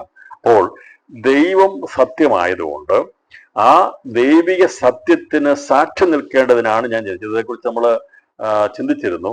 സാക്ഷ്യം പറയുന്ന മൂവരുണ്ട്, ആത്മാവ്, ജലം, രക്തം. ഈ 3 പേരുടെ സാക്ഷ്യം ഒന്നാകുന്നു എന്ന് പറഞ്ഞിരിക്കുന്ന ആ കാര്യമാണ് കർത്താവ് പറഞ്ഞിരിക്കുന്നത്. ദൈവിക തൃത്വത്തെ വെളിപ്പെടുത്തി എന്താ പറയാണ്, ഞാൻ സത്യത്തിന് അഥവാ ദൈവിക തൃത്വത്തിന് സാക്ഷി നിൽക്കേണ്ടതിനാണ് ഞാൻ ജനിച്ചത്. പറഞ്ഞാൽ പിതാവാൻ ദൈവത്തിന്റെ ആത്മാവ് സ്നേഹത്തിന്റെ ആത്മാവാണ്. ജലം വചനമാകുന്ന വചനം അത് മനുഷ്യനെ ശുദ്ധീകരിക്കുന്ന വചനമാണ്, മനുഷ്യനെ ശുദ്ധീകരിക്കുന്ന സത്യവചനമാണ്. അങ്ങനെയുള്ളവരുടെ മേൽ രൂപപ്പെടുന്ന ജീവൻ നിത്യജീവനാണത് രക്തത്തെ കാണിക്കുന്നു. അപ്പോൾ അതുകൊണ്ടാണ് സാക്ഷ്യം പറയുന്ന മൂവരുണ്ട് എന്ന് പറയുമ്പോൾ ആത്മാവ് സത്യമല്ലോ, സത്യം ദൈവമല്ലോ, ആത്മാവ് ദൈവമല്ലോ. അപ്പോൾ ഇവിടെ പറഞ്ഞിരിക്കുന്നത് സത്യത്തിന് സാക്ഷി നിൽക്കുക എന്ന് പറഞ്ഞാൽ ദൈവത്തിന് സാക്ഷി നിൽക്കേണ്ടതിന്, ദൈവിക തൃത്വത്തിന് സാക്ഷി നിൽക്കേണ്ടതിന് സത്യത്തിന് വേണ്ടി ഞാൻ ജനിച്ചു, അതിനായി ലോകത്തിൽ വന്നു. ഇതേക്കുറിച്ച് നമുക്ക് ചിന്തിക്കണം. നമുക്ക് നിരവധി വചനങ്ങളെടുത്ത് ചിന്തിപ്പാനുണ്ട്. 17-ാം അധ്യായം 17-ാം വാക്യത്തിൽ നിന്റെ വചനം സത്യമാകുന്നു. കർത്താവ് അതിന് മുമ്പുള്ള അധ്യായത്തിൽ പറഞ്ഞു 17 പറയും നിന്റെ വചനം സത്യമാകുന്നു എന്ന്. 17-ാം അധ്യായം 17-ാം വാക്യത്തിൽ നിന്റെ വചനം സത്യമാകും. അപ്പോൾ സത്യത്താൽ നീ അവരെ ശുദ്ധീകരിക്കും. അപ്പോൾ നിന്റെ വചനം സത്യമാകും. അതിന്റെ അർത്ഥം യേശു ക്രിസ്തു പറഞ്ഞു നിന്റെ വചനം എന്ന് പറഞ്ഞാൽ പിതാവാൻ ദൈവത്തിൽ ശബ്ദമായിരിക്കുന്ന യേശു ക്രിസ്തു തന്നെ അവൻ സത്യമാകുന്നു. അതുകൊണ്ട് കർത്താവ് പറഞ്ഞത് സത്യം നിങ്ങൾ അറിയുകയും സത്യം നിങ്ങളെ സ്വതന്ത്രരാക്കുകയും ചെയ്താൽ നിങ്ങൾ സാക്ഷാൽ സ്വതന്ത്രരാകും. നിങ്ങൾ സത്യത്തിൽ നിൽക്കുന്നുവെങ്കിൽ അഥവാ വചനത്തിൽ നിൽക്കുന്നുവെങ്കിൽ നിങ്ങൾ എൻ്റെ ശിഷ്യന്മാരായി. അപ്പോൾ വചനമാകുന്ന ക്രിസ്തു മുഖാന്തരം അവൻ സംസാരിച്ച വചനത്തിൽ നിലനിൽക്കുന്നെങ്കിൽ നിങ്ങൾ സാക്ഷാൽ സ്വതന്ത്രരായി. അഥവാ യേശു ക്രിസ്തുവിന്റെ വചനം സത്യമാണ്. രാത്രിയിലും ഉറക്കെ പറയുന്നത് ഈ ലോകത്തിൽ സത്യമായിട്ടുള്ളതുണ്ടെങ്കിൽ അത് ദൈവവചനമേ ഉള്ളൂ, ദൈവമേ ഉള്ളൂ. ദൈവം ഒഴികെ ബാക്കിയുള്ളതെല്ലാം ബോഷ്കാണ്. അതിനകത്തെല്ലാം അസത്യങ്ങളുണ്ട്. നമുക്കറിയാം സത്യം എന്നാൽ എന്തെന്ന് ചോദിച്ചാൽ റിയാലിറ്റിയാണ്, യാഥാർത്ഥ്യമാണ്. സത്യം നിലനിൽക്കും. നമ്മളൊക്കെ സത്യത്തിന് വേണ്ടി പറയും നമ്മളൊക്കെ സത്യത്തിൽ. പക്ഷേ നമ്മളൊക്കെ എത്രമാത്രം സത്യമാണെന്ന് പറഞ്ഞാലും അതിൻ്റെ അകത്തൊക്കെ റിയാലിറ്റി കാണത്തില്ല. അതൊക്കെ നമ്മുടെ സാഹചര്യത്തനുസരിച്ച് പറഞ്ഞൊപ്പിക്കുന്ന സത്യങ്ങളായിരിക്കും. അതുകൊണ്ടാണ് വിസ്തരിക്കാൻ കോടതി വയ്ക്കുന്നത്. ഓരോരുത്തരും പറയുന്നത് കേൾക്കുമ്പോൾ അവർ പറയുന്നതെല്ലാം സത്യമാണെന്ന് വിചാരിക്കും. അപ്പോൾ അതിനെ ചോദ്യം ചെയ്യുന്ന മറുഭാഗം എഴുന്നേറ്റ് വാദിക്കുമ്പോഴേ ഒരാൾ പറയാൻ സത്യമാണോ അസത്യമാണോ എന്ന് അത് വെളിപ്പെടുകയുള്ളൂ. അപ്പോൾ എല്ലാവരും പറയുമ്പോൾ അവരുടെ ഭാഗത്തോടുള്ള ബന്ധത്തിലുള്ള സത്യം ആരും യാഥാർത്ഥ്യമായിരിക്കുന്ന കാര്യം പറയത്തില്ല. എന്നാൽ ദൈവം മാത്രമേ ഉള്ളൂ സത്യമായിട്ടുള്ളത്. ഈ ലോകത്തിൽ സകല മനുഷ്യരും അവനവന്റെ നിലനിൽപ്പിന് വേണ്ടി അവരുടേതായിട്ടുള്ള രീതിയിൽ സത്യങ്ങളെ പറയുമ്പോൾ അതിൻ്റെ അകത്ത് യാഥാർത്ഥ്യത്തിൻ്റെതായിട്ടുള്ള കണികൾ കാണും, പക്ഷേ യാഥാർത്ഥ്യമായി തീരത്തില്ല. അതുകൊണ്ട് ലോകത്തിൽ ഒരു മനുഷ്യൻ പോലും യഥാർത്ഥമായിട്ടുള്ള സത്യത്തിൽ നിലനിന്നിട്ടില്ല, സത്യത്തിലായി തീർന്നിട്ടില്ല. എന്നാൽ യേശു ക്രിസ്തു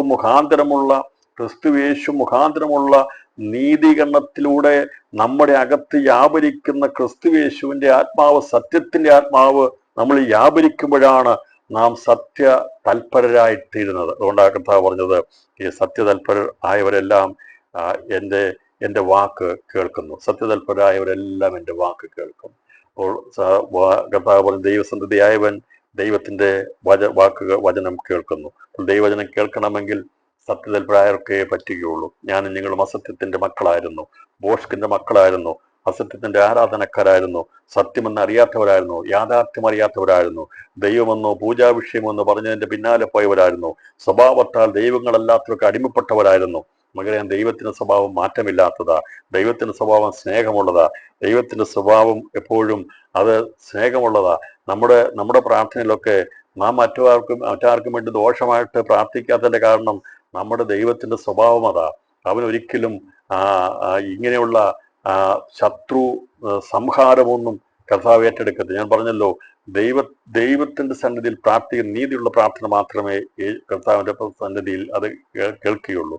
ദൈവമക്കളാകുന്ന പുതിയ നിയമവിശ്വാസികൾ പ്രാർത്ഥിക്കുമ്പോൾ നമ്മുടെ പ്രാർത്ഥന എപ്പോഴും മറ്റുള്ളവരെ വിടുവിക്കാൻ വേണ്ടിയാ, മറ്റുള്ളവരുടെ നന്മയ്ക്ക് വേണ്ടിയാ, അവർ തെറ്റ് ചെയ്തിട്ട് ക്ഷമിക്കാൻ വേണ്ടിയാ, അല്ലെങ്കിൽ അവർ വിട്ടുമാറിപ്പോകാൻ വേണ്ടിയാ നമ്മൾ പ്രാർത്ഥിക്കുന്നത്. ഇവിടെ നമ്മളല്ലാതെ അവരെ നശിക്കണമെന്നോ അവർക്ക് നാശം വരണമെന്നോ അവരോട് ഇടപെട്ട് അവരെ ഇല്ലാതാക്കണമെന്നോ ഒന്നും പുതിയ നിയമ വിശ്വാസികൾ പ്രാർത്ഥിക്കില്ല. കാരണം സ്നേഹത്തിന്റെ ആത്മാവ്, സത്യത്തിന്റെ ആത്മാവ്, ദൈവത്തിന്റെ ആത്മാവ് യഥാർത്ഥമായി വെളിപ്പെട്ട് അത് ക്രിസ്തു മുഖാന്തരമുള്ള സ്വാതന്ത്ര്യം വന്നതുകൊണ്ടാണ് നമുക്കും അങ്ങനെ ഒരു മനസ്സാക്ഷി ദൈവം തന്നിരിക്കുന്നത്. എന്ത് രാത്രിയിലും നല്ലൊരു മനസ്സാക്ഷി നമുക്ക് ലഭിച്ചിട്ടുണ്ടെങ്കിൽ സാക്ഷാൽ നമ്മൾ സ്വതന്ത്രരാകുന്നു. അപ്പോൾ ആ സത്യത്തിന് മാത്രമേ നമ്മളെ വിടുവിക്കാൻ സാധിക്കത്തുള്ളൂ. റോമർക്കെഴുതിയ ലേഖനം 7-24-25 വാക്യങ്ങൾ, അയ്യോ ഞാൻ അരിഷ്ട മനുഷ്യൻ, ഈ മണ്ണത്തിന് അധീനമായ ശരീരത്തിൽ തന്നെ ആർ വിടുവിക്കുമെന്ന് ചോദിക്കുമ്പോൾ കർത്താവ് പറഞ്ഞു, നിങ്ങൾ സത്യം അറിയുകയും സത്യം നിങ്ങളെ സ്വതന്ത്രരാക്കി എന്നതിന്റെ അർത്ഥം നിങ്ങൾ സത്യദൈവത്തെ അറിയുകയും ആ സത്യദൈവം നിങ്ങളെ സ്വതന്ത്രരാക്കുകയും ചെയ്യും. രാത്രിയിലും ആത്മാവിൽ വിളിച്ചു പറയട്ടെ, സത്യദൈവമായിരിക്കുന്ന പിതാവാം ദൈവത്തെയും പുത്രനാകുന്ന യേശു ക്രിസ്തുവിനെയും പരിശുദ്ധാത്മാവിൽ അറിയാത്തവർക്ക് ആർക്കും തന്നെ സ്വതന്ത്രം പ്രാപിപ്പാൻ കഴിയത്തില്ല. കാരണം ഈ ലോകത്തിൽ ഒരുപക്ഷെ എല്ലാം ലോകത്തിൽ മറ്റുള്ളവർ വിചാരിക്കുന്നത് കുഴപ്പമില്ല എന്ന്. പക്ഷേ മനുഷ്യൻ അരിഷ്ട മനുഷ്യനാണ്. മണ്ണത്തിനധീനമായിരിക്കുന്ന അവന്റെ ശരീരത്തെ നിന്ന് അതിനെ വിടുവിച്ചവനെ സ്വതന്ത്രമാക്കുവാൻ ഈ ലോകത്തിലുള്ള ഒരു ആൾക്കും കഴിയാതിരിക്കുമ്പോൾ കർത്താവിന് മാത്രമേ അധികാരമുള്ളൂ. അതുകൊണ്ടാണ് യേശു സാക്ഷാൽ സത്യത്തിന്റെ ദൈവമെന്ന് വെളിപ്പെടുത്തുവാൻ മരിച്ച് 4 ദിവസം കഴിഞ്ഞ് ലാസറിനെ ഉയർപ്പിച്ച് കാണിച്ചിട്ട് അവിടെ വെളിപ്പെടുത്തി അവന്റെ വചനം സത്യമാണ്, അവൻ ദൈവമാണെന്ന് വെളിപ്പെടുത്തുവാനിടയെ തീർന്നു. ഇന്ന് രാത്രിയിലും പ്രിയപ്പെട്ടവരെ അത്രമാത്രം അത്ഭുതം ചെയ്തിട്ട് പോലും യേശുവിൽ അനേകർ വിശ്വസിക്കാതെ അവനെ ക്രൂശിക്കുക എന്ന് പറഞ്ഞുകൊണ്ട് നിൽക്കുന്നതിനെ കുറിച്ചാണ് നാം ചിന്തിച്ചുകൊണ്ടിരിക്കുന്നത്. ഓശാന പാടി മഹത്വത്തെ രാജാവാണെന്ന് പറഞ്ഞ് അവനെ കൊണ്ടു നടന്ന ജനസമൂഹത്തിൽ അനേകര് അതേ ശബ്ദത്തിൽ യേശുവിനെതിരെ നിൽക്കുന്നതിനെ കുറിച്ചാണ് നാം ഇവിടെ തുറന്ന് നാം ചിന്തിച്ചുകൊണ്ടിരിക്കുന്നത്. അപ്പൊ ഞാൻ പറഞ്ഞല്ലോ, പൊതുസമൂഹം മാറിക്കൊണ്ടിരിക്കും, അത് അങ്ങോട്ടും ഇങ്ങോട്ടും മാറുന്നതാ. എന്നാൽ സത്യത്തിന് മാറ്റമില്ല. ദൈവത്തിന്റെ സത്യം നിലനിൽക്കും. അവനെ ആ സത്യത്തിന് മാറ്റമില്ലാത്തത് കൊണ്ട് രാത്രിയിലും നമുക്ക് പറയാം, കർത്താവേ, നിന്റെ വചനം ഞങ്ങളെ സ്വതന്ത്രമാക്കി. സാക്ഷാൽ ക്രിസ്തു ഞങ്ങളെ സ്വതന്ത്രമാക്കി. അതുകൊണ്ട് നമ്മുടെ അകത്തും സത്യത്തിനുള്ളൊരു തൽപരതയുണ്ട്. അത് ഇന്ന് രാത്രിയിലും അന്തരാത്മാവിൽ സത്യത്തിന് വേണ്ടി ഒരു ആഗ്രഹമുണ്ട്. അതല്ലേ നമ്മുടെ മനസ്സാക്ഷി നമ്മോട് പറയുന്നത്. ഞാൻ നിങ്ങളും ഭൂമിയിൽ ജീവിക്കുമ്പോൾ എങ്ങനെയും ഏത് വിധത്തിലും അത് സത്യമായിരിക്കണം എന്നുള്ളൊരു ചിന്ത നമ്മുടെ ഉള്ളിൽ ഉടലെടുത്തിരിക്കുന്നത് അത് ദൈവത്തിന്റെ കൃപ കൊണ്ടാണ്. ആ വചനം നമ്മൾ നിലനിൽക്കുന്നതുകൊണ്ടാണ്. അത് ഈ ദിവസങ്ങളിൽ, അതിന്റെ വളർച്ച പ്രാപിച്ച ദിവസങ്ങളിൽ പൂർണ്ണമായിരിക്കുന്ന സാധ്യത്തിലേക്ക് എത്തുവാൻ ദൈവത്തിന്റെ പരിശുദ്ധാത്മാവ് നമ്മളെ സഹായിക്കട്ടെ. അപ്പോൾ പീലാത്തോസിനോട് ചോദിച്ചു, സത്യം എന്നാൽ എന്തെന്ന് ചോദിച്ചു. എന്റെ അർത്ഥം ഇത്രയേ ഉള്ളൂ, ദൈവം എന്നാൽ എന്തെന്നാണ് എന്റെ അർത്ഥം. ഇപ്പൊ ബോഷ്കിന്റെ അപ്പനുമാണ് സാത്താനെങ്കിൽ സത്യത്തിന്റെ ഉറവിടം ദൈവമാണ്. അപ്പോൾ റോമൻ ഗവൺമെന്റിന്റെ നാടുവഴിയായിരിക്കുന്ന ഈ പീലാത്തോസിന് സത്യം എന്താണെന്ന് അറിയത്തില്ല, അഥവാ ദൈവം ആരാണ് എന്ന് അറിയത്തില്ലായിരുന്നു. അധികാരമുണ്ട്, സാമ്രാജ്യത്വമുണ്ട്, എല്ലാം ഉണ്ടെങ്കിലും സത്യദൈവം ആരാണെന്നറിയാം. ആചാരങ്ങളും അനുഷ്ഠാനങ്ങളും അനേകർക്കുണ്ട്. പക്ഷേ ഈ പീലാത്തോസിനെ പോലെ അധികാരങ്ങളും അനുഷ്ഠാനങ്ങളും റോമൻ ഗവൺമെന്റിന്റെ അല്ലെങ്കിൽ അവരുടെ സമ്പ്രദായത്തിനനുസരിച്ചുള്ള പലതും ഉണ്ടായിരുന്നെങ്കിലും അവന് സത്യം എന്താണെന്ന് അറിയത്തില്ലായിരുന്നു. അഥവാ സാക്ഷാൽ ദൈവം ആരാണ് എന്ന് അറിയത്തില്ല. ഇന്ന് രാത്രിയിൽ ദൈവം ആരാണെന്ന് ആരെങ്കിലും അറിയാത്തവർ ഈ സന്ദേശം കേൾക്കുന്നെങ്കിൽ, അഥവാ സത്യം എന്താണെന്ന് അറിയാത്തവർ ഇന്ന് രാത്രിയിൽ ഈ സന്ദേശം അല്ലെങ്കിൽ എപ്പോഴെങ്കിലും ആരെങ്കിലും കേൾക്കുകയാണെങ്കിൽ, സത്യമെന്നാൽ ദൈവമെന്നാണ് എൻ്റെ അർത്ഥം. മാറ്റമില്ലാത്തവൻ, സത്യത്തിന് മാറ്റമില്ല. അത് റിയാലിറ്റിയാണ്, അത് മാറ്റമില്ലാത്തതാണ്. അത് കാലങ്ങൾക്കനുസരിച്ച് മാറത്തില്ല, അത് കാലാവസ്ഥയ്ക്കനുസരിച്ച് മാറത്തില്ല, അത് പ്രകൃതിയുടേതായിട്ടുള്ള വ്യത്യാസങ്ങൾക്ക് മാറ്റമില്ലാത്തതാണ്. അപ്പൊ സത്യം മാറ്റമില്ലാത്തതാണ്. അത് ഇന്നലെയും ഇന്നും എന്നേക്കും അനന്യനാണ്. യേശു ക്രിസ്തു ഇന്നലെയും ഇന്നും എന്നേക്കും മാറ്റമില്ലാത്തവൻ എന്ന് പറഞ്ഞിരിക്കുന്നത് അത് യേശു ക്രിസ്തു സത്യമായതുകൊണ്ടാണ്. കർത്താവ് പറഞ്ഞു, ഞാൻ വചനമാണ്, വചനം സത്യമാണ്. വചനത്തിൽ നിലനിന്നാൽ നിങ്ങൾ എൻ്റെ ശിഷ്യന്മാരായി. നിങ്ങൾ സത്യം അറിയുകയും ദൈവത്തെ അറിയുകയും ദൈവം നിങ്ങളെ സ്വതന്ത്രമാക്കുകയും ചെയ്താൽ നിങ്ങൾ സാക്ഷാൽ സ്വതന്ത്രരായി തീരും. പൗലോസിന് അറിയത്തില്ലായിരുന്നു, ശൗലായിരുന്ന സമയത്ത് അവൻ അറിയത്തില്ലായിരുന്നു. യഹൂദ പാരമ്പര്യത്തിന്റെ പിന്നാലെ പോയവനായിരുന്നു, ന്യായപ്രമാണത്തിന്റെ പിന്നാലെ പോയവനായിരുന്നു. എന്നാൽ അവന്റെ ശരീരത്തെ വിടിവിക്കുവാൻ കഴിവുള്ള ആരുമില്ല എന്ന് മനസ്സിലാക്കിയപ്പോൾ അവനൊരു കാര്യം മനസ്സായി, കർത്താവായ യേശു ക്രിസ്തു മുഖാന്തരം ഞാൻ ദൈവത്തിന് സ്തോത്രം ചെയ്യുന്നു. യേശു ക്രിസ്തു അവന്റെ ശരീരത്തിന്മേൽ പാപം ശാപവും അവന്റെ ശരീരത്തിന്മേൽ വഹിച്ച് നമ്മുടെ സകല മരണത്തെയും അവൻ വഹിച്ച് കാൽവറിയിലായത് നമ്മുടെ ശരീരത്തിന്റെ വീണ്ടെടുപ്പിന് കൂടിയായിരുന്നു. നമ്മുടെ ആത്മാവിനെ വിടിവിക്കുവാൻ, നമ്മുടെ ശരീരത്തെ വിടിവിക്കുവാൻ, നമ്മുടെ ജീവനെ വിടിവിക്കുവാൻ, നമ്മുടെ ദേഹിയും ആത്മാവും സാന്ത്വനം പ്രാപിക്കാൻ വേണ്ടിയാണ് സത്യദൈവമായിരിക്കുന്ന സാക്ഷാൽ ദൈവം മനുഷ്യനായി ലോകത്തിൽ വന്ന് മനുഷ്യപാപങ്ങൾക്ക് വേണ്ടി അവൻ ശരീരത്തിൽ പാപങ്ങളെ വഹിച്ച് മരിച്ചത് നമ്മുടെ ദേഹിയും ആത്മാവും വിടിവിക്കപ്പെടുവാൻ വേണ്ടിയായിരുന്നു. രാത്രിയിൽ ഈ സന്ദേശം കേൾക്കുമ്പോൾ നമ്മളെ സൗഖ്യമാക്കുന്നു. ഒന്നാണ് സംഗീതത്തിൽ വായിക്കുന്നത്, അവൻ നമ്മുടെ സകല രോഗങ്ങളെയും സൗഖ്യമാക്കുന്നു. ആത്മാവിന്റെ രോഗത്തെ സൗഖ്യമാക്കുവാൻ, ജീവന്റെ ദേഹിയുടെ രോഗത്തെ സൗഖ്യമാക്കുവാൻ, ശരീരത്തിന്റെ രോഗത്തെ സൗഖ്യമാക്കുവാൻ ഒരുവനും മാത്രമേ കഴിയുള്ളൂ. സത്യദൈവത്തിന് മാത്രമേ കഴിയത്തുള്ളൂ. നമ്മുടെ ദേഹത്തെയും ദേഹിയെയും ആത്മാവിനെയും ശുദ്ധീകരിച്ച് നമ്മെ കർത്താവിന്റെ സദൃശന്മാരായി തീർന്ന് ആ മഹിമാസന്നിധി നിർത്തുവാൻ വേണ്ടിയാണ് ദൈവത്തിന്റെ പരിശുദ്ധാത്മ നമ്മൾ വ്യാപരിക്കുന്നത്. അതിന്റെ പ്രാരംഭ സ്റ്റെപ്പായിരുന്നു, ആ നടപടിയായിരുന്നു സ്വർഗീയ പിതാവാം ദൈവം തന്റെ പുത്രനെ നമുക്ക് വേണ്ടി സത്യത്തിന്റെ കൊടിയായി ഉയർത്തുവാനിടയാറ്റുന്നത്. രാത്രിയിൽ നാം കാൽവറിയിൽ നോക്കുമ്പോൾ അവൻ അവിടെ ഉയർത്തപ്പെട്ടത് സത്യത്തിന് വേണ്ടിയായിരുന്നു. അതുകൊണ്ട് സത്യതൽപരായിരിക്കുന്നവരൊക്കെയും അവനിൽ വിശ്വസിക്കുകയും അവന്റെ വചനം കേൾക്കുകയും ചെയ്യും. അതുകൊണ്ടാണ് ഈ ദൈവവചനം കേൾക്കുമ്പോൾ നമുക്കുള്ളിലൊരു സന്തോഷമുള്ളത്, ദൈവത്തിന്റെ വചനം വായിക്കുമ്പോൾ, യേശു എന്ന് കേൾക്കുമ്പോൾ നമ്മുടെ അകത്തൊരു ആത്മീയ സന്തോഷം, ഒരു പ്രചോദനമുണ്ടാകുന്നത് അകത്ത് ഒരു സത്യത്തിന്റെ ധ്വരയുള്ളത് കൊണ്ടാണ്. ഇന്ന് രാത്രിയിൽ ക്രിസ്തു എന്ന് കേൾക്കുമ്പോൾ, യേശു എന്ന് കേൾക്കുമ്പോൾ എനിക്കും നിങ്ങൾക്കും ആവേശമാണ്. കാരണം അവൻ സത്യമായതുകൊണ്ട്, നാം സത്യ തൽപരായതുകൊണ്ടാണ് അവന്റെ വചനം കേൾക്കുവാൻ നാം ആഗ്രഹിച്ചുകൊണ്ടേയിരിക്കുന്നത്. എപ്പോഴും അവന്റെ വചനം കേൾക്കുവാൻ നമുക്ക് ആഗ്രഹമുണ്ട്. അതുകൊണ്ട് ഈ ദിവസങ്ങളിൽ ഈ ലോകം വിട്ട് നാം പോയാലും അവന്റെ ശബ്ദം നാം എന്നേക്കും കേൾക്കും. മാറ്റമില്ലാത്ത യേശുവിന്റെ ശബ്ദം ഇതുവരെ ഒരു നാളും അത് ഉതിർന്നു പോകുന്നതല്ല. യേശുവിന്റെ സ്നേഹം മാറിപ്പോകുന്നതല്ല. ദൈവത്തിന്റെ സ്നേഹം മാറിപ്പോകുന്നതല്ല. അവൻ എന്നേക്കും ഉള്ളത് കൊണ്ട് ദിവസങ്ങളിൽ അവനെ അറിയുവാൻ, അവനിൽ നിന്ന് കേൾക്കുവാൻ, അവനോട് ചേരുവാനുള്ള ആഗ്രഹമായിരിക്കണം ഈ ദൈവവചന പഠനത്തിലൂടെ നാം നേടിയെടുക്കേണ്ടത്.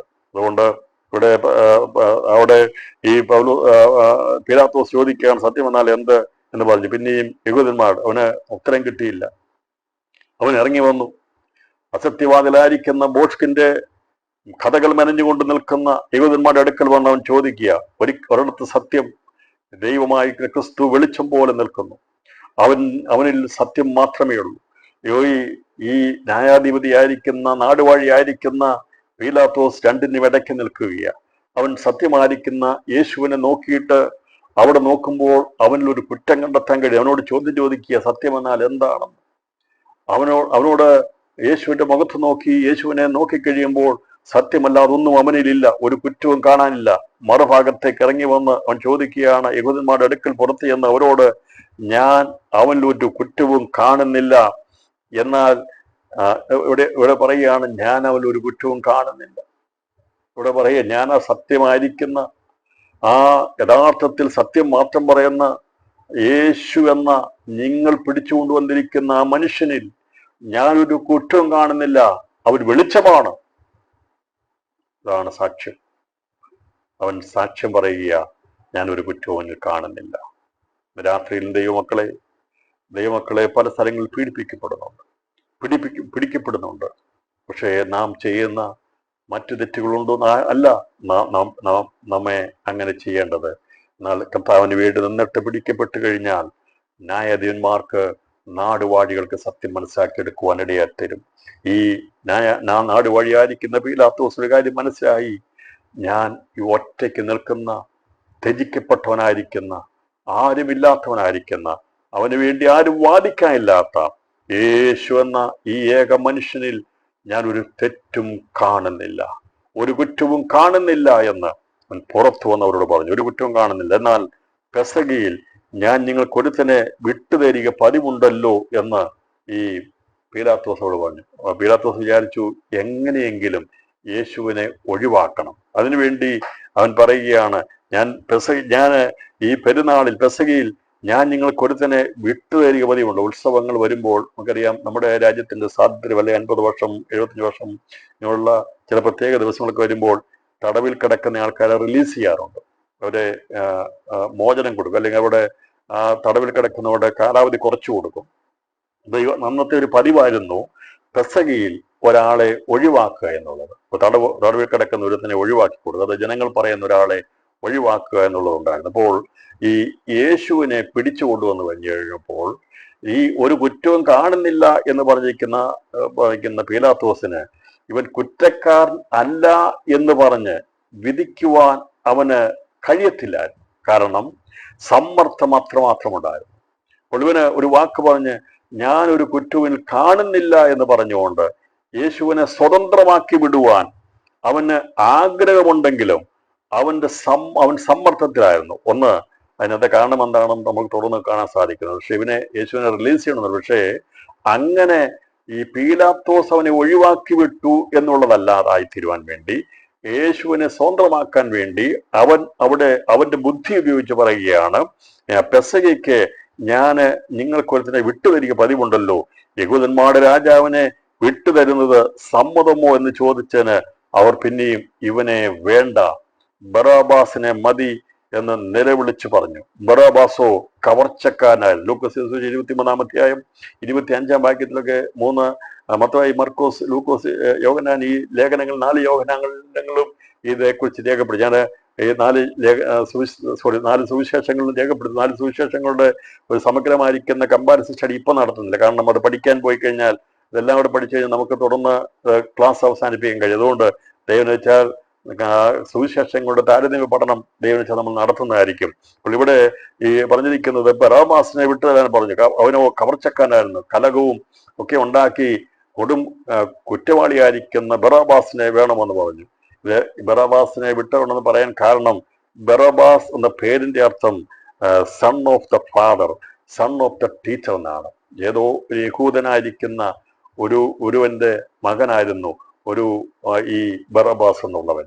അവൻ സൺ ഓഫ് ദ ഫാദർ. ഇവർ 2 വ്യക്തികൾ നിൽക്കുകയാണ്. ഒന്ന് സൺ ഓഫ് ദ മേൻ അഥവാ സൺ ഓഫ് ദ ഗോഡ്, ദൈവപുത്രൻ യേശു ക്രിസ്തു നിൽക്കുന്നു. മറുഭാഗത്ത് ബറ എന്ന് പറഞ്ഞാൽ സണ്ണ് എന്നതിന്റെ അർത്ഥം, ബാർ എന്ന് പറഞ്ഞാൽ സണ്ണെന്നോ അബ്ബ എന്ന് പറഞ്ഞാൽ ഫാദർ എന്നുമാണ്. അപ്പോൾ ഇത് ഒരുമിച്ച് പറയുമ്പോൾ ബറാബാസ് എന്ന് പറയുമ്പോൾ അതിന്റെ അർത്ഥം സൺ ഓഫ് ദ ഫാദർ. ഇവിടെ നിൽക്കുന്നത് കവർച്ചക്കനായിരിക്കുന്ന, കൊലപാതകനായിരിക്കുന്ന ഒരുവൻ, അവനും ഒരു പിതാവിന്റെ മകനാണ്.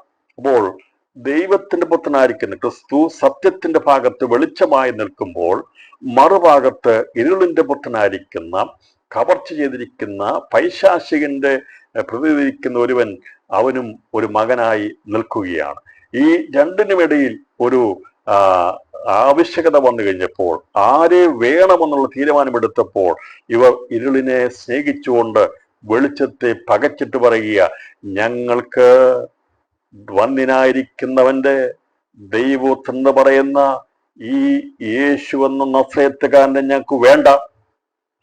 അവനിൽ കുറ്റമൊന്നും കാണാനില്ല, പക്ഷേ ഞങ്ങൾക്ക് അവനോട് മത്സരമുണ്ട്, ഞങ്ങൾക്ക് അവനെ വേണ്ട എന്ന് പറഞ്ഞുകൊണ്ട് കവർച്ചക്കാരനും ഇരുളിന്റെ സന്തതിയുമായിരിക്കുന്ന എന്ന് പറയുന്ന ഇരുളിന്റെ പുത്രനായിരിക്കുന്ന ബറാബാസിനെ മതി എന്ന് പറഞ്ഞുകൊണ്ട് അവൻ ഇറങ്ങി ഇനി എന്ത് നാശം ചെയ്താലും അത് ഞങ്ങൾക്ക് വിഷയമല്ല എന്ന് പറഞ്ഞുകൊണ്ട് അവനെ സ്വീകരിക്കുന്നു.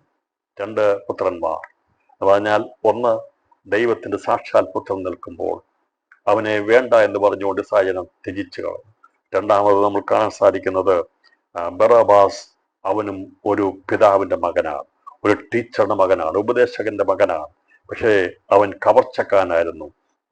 അവനെ വേണ്ടാത്തവനായിട്ട് വാസ്തവത്തിൽ ജയിലിൽ അടയ്ക്കപ്പെട്ടവനാണ്. പക്ഷെ അവൻ ഒരിക്കലും പ്രതീക്ഷിച്ചില്ല അവനൊരു റിലീസ് കിട്ടുമെന്ന് വേഗത്തിൽ. എന്നാൽ യേശു മുഖാന്തരം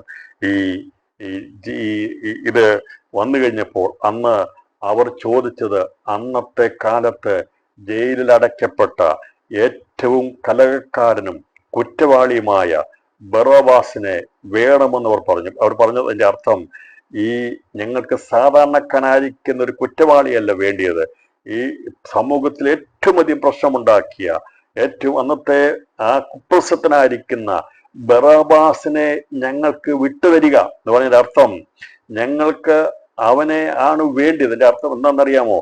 യേശുവിനോട് അവർക്ക് അത്രമാത്രം വൈരാഗ്യമുണ്ടായിരുന്നു, പകയുണ്ടായിരുന്നു. അതുകൊണ്ടാണ് ഇവർ ഇരുളിന്റെ സന്തതിയെ ഇവർ വേണമെന്ന് പറഞ്ഞത്. മറുഭാഗത്ത് യേശുവിനെ മനസ്സിലാക്കണമേ പ്രിയപ്പെട്ടവരെ, യേശുവിന് ഒരു തെറ്റുമില്ല, കുറ്റവുമില്ല എന്ന് നാട് വാഴിയായിരിക്കുന്ന പീലാത്തോസ് പറയുമ്പോഴും ഈ പുരോഹിതന്മാരും മഹാപുരോഹിതന്മാരും ന്യായാധിപ സംഘവും ജനവും എല്ലാം ഒരുമിച്ച് പറയുക, ഞങ്ങൾക്ക് വേണ്ടാത്ത, സമൂഹത്തിന് വേണ്ടാത്ത കൊടുംകുറ്റവാളിയായിരിക്കുന്ന ബറാബാസിനെ വിട്ടുതന്നാലും ഞങ്ങൾക്ക് യേശുവിനെ വേണ്ട എന്ന് പറഞ്ഞു. മനസ്സിലാക്കേണ്ടത്, അവർക്ക് അത്രമാത്രം വൈരാഗ്യം, മത്സരം നമ്മുടെ കർത്താവിനോടുണ്ടായിരുന്നു.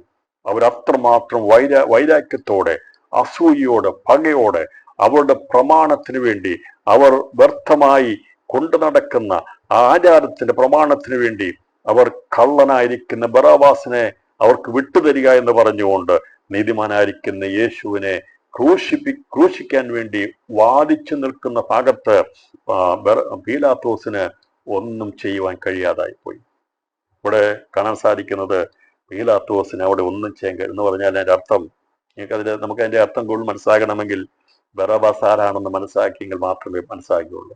അപ്പോൾ പീലാത്തോസ് മൗനമാകത്തക്കവണ്ണം അവനൊന്നും ചെയ്യാൻ കഴിയാത്തവണ്ണം പീലാത്തോസ് ഒരിക്കലും വിചാരിച്ചിട്ടില്ല കുപ്രസിദ്ധനായിരിക്കുന്ന ഈ ബറാബാസിനെ ഒഴിവാക്കി തരണമെന്ന്, വിടിവിക്കണമെന്ന്, അല്ലെങ്കിൽ അവനെ വിട്ടു തരണമെന്ന് ഈ യഹൂദജനം പറയുന്നത് വിചാരിച്ചതല്ല. കാരണം അന്നത്തെ ആ കാലഘട്ടത്തിലെ അവിടെ ജയിലിൽ കിടക്കുന്നതിലെ കുപ്രസിദ്ധമായിരിക്കുന്ന ഒരു ഒരു കൊലയാളിയും കലഹക്കാരനും റിബല്യസ് ആയിട്ടുള്ള ഒരു മത്സരക്കാരനാണ് ബറാബാസ്.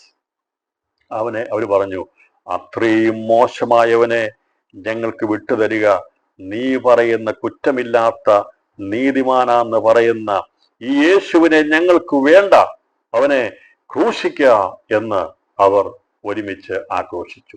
രാത്രിയിൽ അതിന്റെ പശ്ചാത്തലം കാര്യം മനസ്സിലാക്കുമ്പോൾ യേശുവിനോട് എത്രമാത്രം വൈരാഗ്യം അന്നത്തെ ആ സമൂഹത്തിനുണ്ടായിരുന്നു എന്നുള്ളത് മനസ്സിലാക്കി കിടക്കുന്നത്. രാത്രി ഒരു കാര്യം മനസ്സിലാക്കുക, ഈ ലോകത്തിൽ ഏറ്റവും അധികം വൈരാഗ്യമുള്ളത്, ഈ ലോകത്തിൽ ഏറ്റവും അധികം എതിർപ്പുള്ളത് ആരാണോ സത്യത്തിന് വേണ്ടി നിൽക്കുന്നത് അവർക്കെതിരെ ഇവിടുത്തെ പൈശാചിക സാമ്രാജ്യം, ഇരുളിന്റെ സാമ്രാജ്യത്തിന് അവർക്ക് വൈരാഗ്യമുണ്ട്, എതിരുണ്ട്.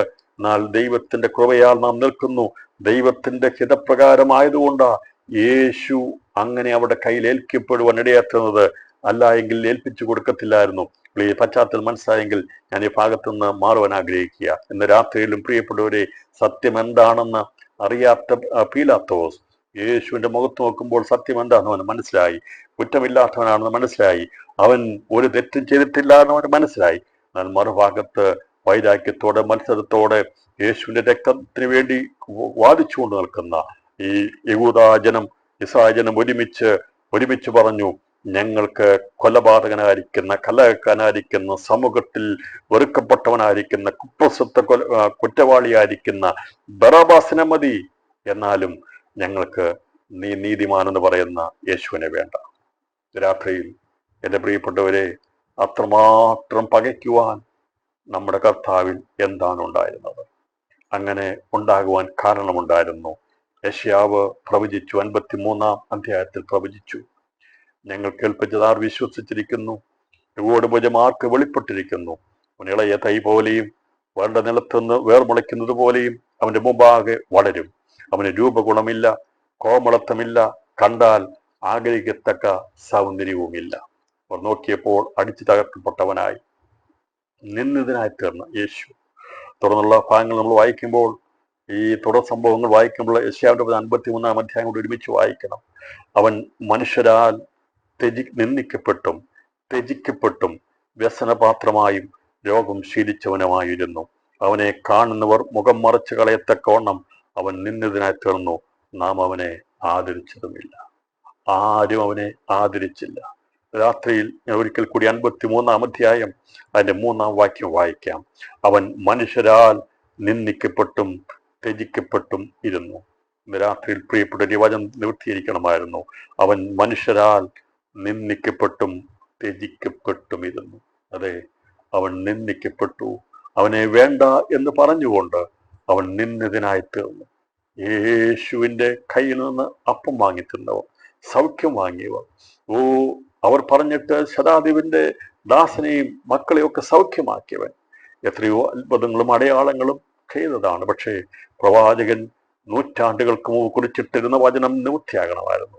അതുകൊണ്ടാണ് അവൻ മനുഷ്യരാൽ നിന്ദിക്കപ്പെടുവാൻ ഇടയാത്തുന്നു, ത്യജിക്കപ്പെടുവാൻ അവൻ ത്യജിക്കപ്പെട്ടു. ഇത്രമാത്രം കഠിനമായിരിക്കുന്ന അവനെ ത്യജിച്ചു കളയാൻ കാരണം അത് പ്രവാചകൻ പണ്ട് എഴുതപ്പെട്ടതുകൊണ്ട്. എന്തിനാ യേശു നിന്ദിക്കപ്പെട്ടത്? യേശു എന്തിനു വേണ്ടിയാ ത്യജിക്കപ്പെട്ടത്? രാത്രി പ്രിയപ്പെട്ടവരെ, എന്നെ നിങ്ങളെയും പാപം മുഖാന്തരം ഞാനും നിങ്ങളും നിന്ദിതരാക്കിയിട്ടുണ്ടായിരുന്നു. നിത്യനിന്ദയ്ക്ക് വേണ്ടി ഞാനും നിങ്ങളും എഴുന്നേറ്റ് വരേണ്ടവരായിരുന്നു. പാപത്തിൽ മരിച്ച് നിത്യനിന്ദയ്ക്ക് വേണ്ടി പാപത്തിൽ ആണ് മരിക്കുന്നെങ്കിൽ പുനരുത്ഥാനത്തിൽ നിത്യനിന്ദയ്ക്ക് വേണ്ടി എഴുന്നേറ്റ് വരേണ്ട എന്നെ നിങ്ങളെയും ആ നിന്ന മാറ്റുവാൻ, നിത്യനിന്ദ മാറ്റുവാൻ, നിത്യമായി ദൈവത്തിൽ നിന്ന് തള്ളപ്പെട്ടവരായിരുന്നു നാം, ത്യജിക്കപ്പെട്ടവരായിരുന്നു പാപം മുഖാന്തരമായി. എന്നാൽ ക്രിസ്തു മുഖാന്തരം നമ്മെ യേശു ദൈവത്തോട് ചേർത്ത് കൊണ്ടുവരുവാൻ വേണ്ടി അവൻ ത്യജിക്കപ്പെടുവാൻ ഇടയാറ്റുന്നു. ഇന്ന് രാത്രിയിൽ ആ സംഭവം ഒന്ന് കാണുവാൻ സാധിക്കുമോ? ആ പശ്ചാത്തലം ഒന്ന് കാണുവാൻ സാധിക്കുമോ? വെളിച്ചമായിരിക്കുന്ന യേശുവിൻ്റെ അടുത്ത് പീലാത്തോസ് നിൽക്കുകയാണ്. മറുഭാഗത്ത് ഇരുളിന്റെ വ്യാപാരത്താൽ ബോഷ്കിന്റെ ശക്തികളായിരിക്കുന്നു ഒരുമിച്ച് നിൽക്കുകയാണ്. അവർ പറയുകയാണ്, ഇവനെ ഞങ്ങൾക്ക് വേണ്ട, അവൻ അവൻ നിന്ദിക്കപ്പെടുവാനിടയെ തീർന്നു, ത്യജിക്കപ്പെടുവാനിടയെ തീർന്നു. രാത്രിയിൽ ഈ വചനം വായിക്കുമ്പോൾ യേശാവ് എഴുതിയിരിക്കുന്ന ആ വചനം കൂടി ഒന്ന് വായിച്ച് ചിന്തിക്കണമെന്ന് ഞാൻ ആത്മാവിൽ ഞാൻ നിങ്ങളെ ഉത്ബോധിപ്പിക്കുകയാണ്. അപ്പോൾ അവിടെ പറഞ്ഞിരിക്കുന്ന വചനങ്ങൾ നിവൃത്തിയാണ്. അതാണ് അത്രമാത്രം വൈരാഗ്യം, മത്സരം ഈ യേശുവിനോട് കൊണ്ടാകുവാൻ. ആ അവിടെ ഭിന്നിച്ചില്ല. മറ്റു പല സ്ഥലങ്ങളിൽ നമുക്ക് കാണാൻ സാധിക്കുന്നത് ഭിന്നിപ്പുണ്ടായിട്ട് പല സ്ഥലങ്ങളിലും ജനം രണ്ടായി തിരിഞ്ഞു പോയിട്ടുണ്ട്. പക്ഷേ ഇവിടെ ഒറ്റക്കെട്ടായിട്ടാണ് നിൽക്കുന്നത്. ഒരുത്തൻ പോലും യേശുവിനെ അനുകൂലമായിട്ട് സംസാരിച്ചില്ല. അവിടെ വന്നവരെല്ലാവരും ഇരുളിന്റെ ബന്ധനത്തിലായിരുന്നു, പൈശാചികന്റെ ബോഷ്കിന്റെ ശക്തിയിൽ പിടിയിലായിരുന്നു. അതുകൊണ്ട് അതിൻ്റെ അകത്ത് മറ്റാരും ഒരു ശബ്ദം ഉയർത്തിയില്ല. എന്നാൽ ഇന്ന് രാത്രിയിൽ ഞാനൊരു കാര്യം പറയാം. ഈ ലോകത്തിന്റെ പ്രബലമായിരിക്കുന്ന പൈശാചക്തി എത്ര ഒരുമിച്ച് നിന്നാലും സത്യത്തെ എന്നും പരാജയപ്പെടുത്തുവാൻ ആർക്കും കഴിയത്തില്ല. ഒറ്റപ്പെട്ടു പോയാലും, ത്യജിക്കപ്പെടേണ്ടി വന്നാലും, നിന്നതിനായി തീരേണ്ടി വന്നാലും സത്യത്തിന് വേണ്ടി മാത്രമേ നിൽക്കാവുള്ളൂ. മാറ്റം വരുവാൻ പാടില്ല. യേശു ക്രിസ്തു നമുക്കൊരു മാതൃകയായി നിൽക്കുന്നത് പോലെ ഈ ദിവസങ്ങളിൽ സത്യത്തിന് വേണ്ടി സാക്ഷ്യം നിൽക്കുവാൻ ദൈവത്തിന് കുറവ് നമ്മുടെ മേൽ വ്യാപരിക്കാൻ വേണ്ടി പ്രാർത്ഥിക്കാം. ഇവരെല്ലാം ഒറ്റപ്പെടുത്തി നിർത്തിയപ്പോഴും ആരും അവനോട് കൂടിയില്ലായിരുന്നപ്പോഴും പ്രവാചകൻ രേഖപ്പെടുത്തിയതുപോലെ യേശു എല്ലാവരും നിന്ദിക്കപ്പെട്ടു, ത്യജിക്കപ്പെട്ടു. പീലാത്തോസ് വിചാരിച്ചു കാണും, ഇത്രമാത്രം ഇവനോട് ഇത്ര വൈരാഗ്യം എടുക്കാൻ എന്താ കാര്യം? പീലാത്തോസെ, നിനക്ക് സത്യം അറിയത്തില്ല, നിനക്ക് ദൈവം എന്താണെന്ന് അറിയത്തില്ല, ദൈവത്തിന്റെ പ്രമാണം എന്താണെന്ന് അറിയത്തില്ല, ദൈവം ഇതിനു മുമ്പ് എഴുതി വെച്ചിരിക്കുന്ന പ്രവചന വാക്യങ്ങൾ നിനക്കറിയത്തില്ല. എന്നാൽ ഇന്ന് രാത്രി നിങ്ങൾ ഇത് പഠിക്കുമ്പോൾ ഞങ്ങൾക്കറിയാം എന്താണ് ഇതിന്റെ പിമ്പിലുള്ളതെന്നുള്ളത്. അന്ന് ലോകത്തിന് അറിയത്തില്ലായിരുന്നു, എന്നാൽ ഞങ്ങൾക്കറിയാം. അതേ, നീ ഉൾപ്പെടെ, പീലാത്തോസ് ഉൾപ്പെടെ മനുഷ്യവംശത്തെ ദൈവത്തോട് ചേർക്കുവാൻ വേണ്ടി, നമ്മുടെ നിന്ന മാറ്റുവാൻ വേണ്ടി, നിത്യനിന്ന മാറ്റി നമ്മെ നിത്യമായി ദൈവത്തോട് അടുപ്പിക്കാൻ വേണ്ടിയാണ് യേശു നിന്ദിക്കപ്പെടുവാനിടയെത്തുന്നത്, അവൻ ത്യജിക്കപ്പെടുവാനിടയെത്തുന്നത്. അങ്ങനെ ബറാബാസിനെ അവർക്ക് വിട്ടുകൊടുക്കുന്ന ഒരു അവസ്ഥയിലേക്ക് കാര്യങ്ങൾ മാറി. യേശു ക്രൂശിക്കപ്പെടണം, അവൻ കഷ്ടം സഹിക്കണമെന്നുള്ളത് അതിനെ കുറിച്ചാണ് 19-ാം അധ്യായത്തിലേക്ക് വരുന്നത്. അപ്പോൾ 18-ാം അധ്യായത്തോടു കൂടി ഇവരുടെ ആ ആലോചന അതിന്റെ പൂർത്തീകരണത്തിലേക്ക് എത്താൻ പോകുകയാണ്. ആ യേശുവിനെ ക്രൂശിക്കാനുള്ളതായ എല്ലാ വഴികളും ഒന്നൊന്നായി അവർക്ക് അനുകൂലമായി തീരുമ്പോഴും ദൈവത്തിന്റെ പദ്ധതി അതിന് പിമ്പിൽ ഉണ്ടായിരുന്നു. 19-ാം അധ്യായത്തിൽ വായിക്കുമ്പോൾ, അനന്തരം പീലാത്തോസ് യേശുവിനെ കൊണ്ടുപോയി വാറുകൊണ്ട് അടിപ്പിച്ചു. അപ്പോൾ ഇവരെ എത്രമാത്രം ശക്തമായി എതിർത്ത് നിൽക്കുമ്പോൾ യേശുവിനെ കൊണ്ടുപോയി വാറുകൊണ്ട് അടിപ്പിച്ചു. ചാട്ടവാറുകൊണ്ട് യേശുവിനെ അടിച്ചു. അത് യെശയ്യാവിന്റെ പ്രവചനത്തിൽ പറഞ്ഞിരിക്കുന്നത്, സാക്ഷാൽ നമ്മുടെ രോഗങ്ങളെ അവൻ വഹിച്ചു, നമ്മുടെ വേദനകളെ അവൻ ചുമന്നു, നാമോ ദൈവം അവനെ ശിക്ഷിച്ചും അടിച്ചും ദണ്ഡിപ്പിച്ചും ഇരിക്കുന്നു എന്ന് വിചാരിച്ചു. എന്നാൽ അവൻ നമ്മുടെ അതിക്രമങ്ങൾ നിമിത്തം മുറിവേറ്റും നമ്മുടെ അകൃത്യങ്ങൾ നിമിത്തം തകർന്നു വിരിക്കുന്നു. നമ്മുടെ സമാധാനത്തിനുള്ള ശിക്ഷ അവന്റെ മേലായി, അവന്റെ അടിപ്പിണരുകളാൽ നമുക്ക് സൗഖ്യം വന്നു വിരിക്കുന്നു. ഈ വചനം നിവൃത്തിയിരിക്കപ്പെടണം. പീലാത്തോസേ, നിനക്കതറിയത്തില്ലായിരുന്നു. എന്നാൽ സത്യം എന്താണെന്നുള്ളത് സത്യമായിട്ട് രേഖപ്പെടുത്തിയിരിക്കുന്ന നിവൃത്തിയിരിക്കപ്പെടണം. അവനെ വാറ് കൊണ്ടുപോയി അടിപ്പിച്ചപ്പോൾ അവന്റെ ശരീരത്തിലുണ്ടായ അടിപ്പിണരുകളാണ് നമ്മുടെ സൗഖ്യം. രാത്രി രോഗത്താൽ ഭാരപ്പെടുന്ന ആരെങ്കിലും സന്ദേശം കേൾക്കുന്നുണ്ടെങ്കിൽ, യേശുവിനെ അന്ന് വാറുകൊണ്ടടിച്ച ആ അടിപ്പിണൽ അവന്റെ ശരീരത്തിൽ രക്തം കട്ടിപിടിച്ച് അത് കിടക്കുവാൻ കാരണമായി തീർന്നത് നമ്മുടെ സൗഖ്യമായി തീരുവാൻ ഇടയായി തീർന്നു. അന്ന് അവൻ അടിക്കപ്പെട്ടിട്ടില്ലായിരുന്നെങ്കിൽ നമ്മുടെ രോഗത്തിന് സൗഖ്യമില്ലായിരുന്നു. അവന്റെ അടിപ്പിണരുകളാൽ നമുക്ക് സൗഖ്യം വന്നു വിരിക്കുന്നു. അതെ, ക്രിസ്തു ഏറ്റ അടി, അവനെ അടിപ്പിച്ചത്, അതെ, അടിപ്പിക്കണമെന്നുള്ളത് വെറുതെ ക്രൂശിച്ചാൽ പോലെ യേശുവിനോട് കൂടെ ക്രൂശിക്കാൻ കൊണ്ടുപോയ മറ്റ് 2 പേർക്കും ഇങ്ങനെ ഒരു ശിക്ഷ അനുഭവിക്കേണ്ടി വന്നില്ല. അവസാനമായി അവരെ ആ വിധി പ്രഖ്യാപിച്ചു കഴിഞ്ഞ് നേരെ ക്രൂശിൽ കൊണ്ടുപോയി അവരെ ക്രൂശിക്കുകയാണ് ചെയ്തത്. എന്നാൽ യേശുവിനെ സംബന്ധിച്ചിടത്തോളം അങ്ങനെയായിരുന്നില്ല. അവൻ ഏൽക്കേണ്ട ദണ്ഡനം മുഴുവനും, പീഡകൾ മുഴുവനും ഏൽക്കണമായിരുന്നു. കഷ്ടം അവൻ കഷ്ടം സഹിച്ച് അനുസരണം പഠിച്ച് തികഞ്ഞവനായി തീരണമായിരുന്നു. ക്രൂശിലെ മരണത്തോളം തന്നെത്താൻ അവൻ അനുസരണമുള്ളവനായി തീരുവാൻ വേണ്ടി സ്വർഗം അവനെ ഏൽപ്പിച്ചു കൊടുത്തപ്പോൾ അതിന് മുമ്പ് നൂറ്റാണ്ടുകൾക്ക് മുമ്പ് എഴുതി വെച്ചിരുന്ന ഓരോ വചനങ്ങളും അതതിൻ്റെ സമയത്ത് പൂർത്തീകരിക്കപ്പെടുക. യേശു അടിക്കപ്പെട്ടപ്പോൾ അവനറിയാമായിരുന്നു, ഞാൻ അടികൊള്ളുന്നത് മാനവവംശത്തിന്റെ രോഗസൗഖ്യത്തിന് വേണ്ടിയാ. കരമുയർത്തുന്ന രാത്രി സ്തോത്രം ചെയ്താട്ട് അവിടെ ഒന്നൊന്ന് പറഞ്ഞുകൊണ്ട് രണ്ടൊന്ന് പറഞ്ഞുകൊണ്ട് യേശുവിനെ ചാട്ടവാറുകൊണ്ട് അടിക്കുമ്പോൾ ആ അടിയുടെ ശബ്ദത്തിൽ എന്റെയും നിങ്ങളുടെയും രോഗസൗഖ്യമുണ്ടായിരുന്നു. ഇന്ന് രാത്രിയിലും അവന്റെ അടിപ്പിണരാൽ സൗഖ്യമുണ്ട്. ഏത് ഭാഗത്താണോ രോഗമുള്ളത്, ഏത് ഭാഗത്താണോ വേദനയുള്ളത്, തീരാറായി മാറാറായിരിക്കുന്ന രോഗമുണ്ടോ, ഇന്ന് രാത്രിയിൽ അടിപ്പിണരായിരിക്കുന്ന യേശുവിന്റെ കരത്തിന്റെ ശക്തി വ്യാപരിക്കുമ്പോൾ മാറിപ്പോകും. അന്നവൻ അടിപ്പിണരേറ്റവനാ, വേദന സഹിച്ചവനാ. നമ്മുടെ രോഗം മാറുവാൻ വേണ്ടി, നമ്മുടെ ശാപം മാറുവാൻ വേണ്ടി, നിന്ന് മാറുവാൻ വേണ്ടി യേശു അടിപ്പിണരുകളാൽ അവൻ വാറുകൊണ്ട് അവനെ അടിച്ചു. അങ്ങനെ പടയാളികൾ മുള്ളുകൊണ്ട് ഒരു കിരീടം മടഞ്ഞ് അവന്റെ തലയിൽ വെച്ചു. അത് അവൻ നിന്ദിക്കപ്പെടുകയാണ്. ഏറ്റവും അധികമായി ഒരു മനുഷ്യനെ എത്രമാത്രം ഹ്യൂമിലിയേറ്റ് ചെയ്യാമോ, എത്രമാത്രം ഒരു മനുഷ്യനെ അവഹേളിക്കാമോ, അത്രത്തോളം സർവശക്തനായിരിക്കുന്ന ദൈവത്തെ, സാക്ഷാൽ ദൈവമായിരിക്കുന്ന യേശു, ദൈവമായിരിക്കുന്ന ലോകത്തിൽ വന്ന് യേശു എന്ന പേരിൽ ലോകത്തിൽ വന്നു കഴിഞ്ഞപ്പോൾ അവനെ അത്രമാത്രം അവഹേളിച്ചു. ഈ ലോകത്തിന്റെ പടയാളികൾ, റോമൻ പടയാളികൾ അവനെ മുള്ളുകൊണ്ട് ഒരു കിരീടം മടഞ്ഞു. അതിനു മുമ്പ് നമുക്ക് കണ്ടത് മഹാപുരോഹിതന്റെ സേവകരാണ് അവനെ അടിച്ചത്, കന്നത്തടിച്ചത്. എന്നാൽ ഇപ്പോൾ അവൻ അടികൊള്ളുന്നത് വാറുകൊണ്ട് അവനെ അടിപ്പിച്ചു.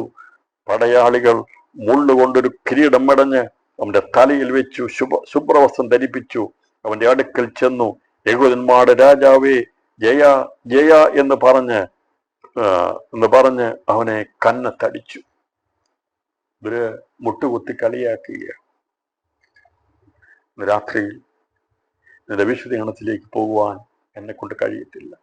കാരണം അത്രമാത്രം യേശു ത്യജിക്കപ്പെടുവാൻ, നിന്ദിക്കപ്പെടുവാൻ, അപമാനിക്കപ്പെടുവാൻ അവൻ എന്ത് തിന്മ ചെയ്തു എന്ന് ചോദിച്ചാൽ ഒന്നുമില്ല പ്രിയപ്പെട്ടവരെ.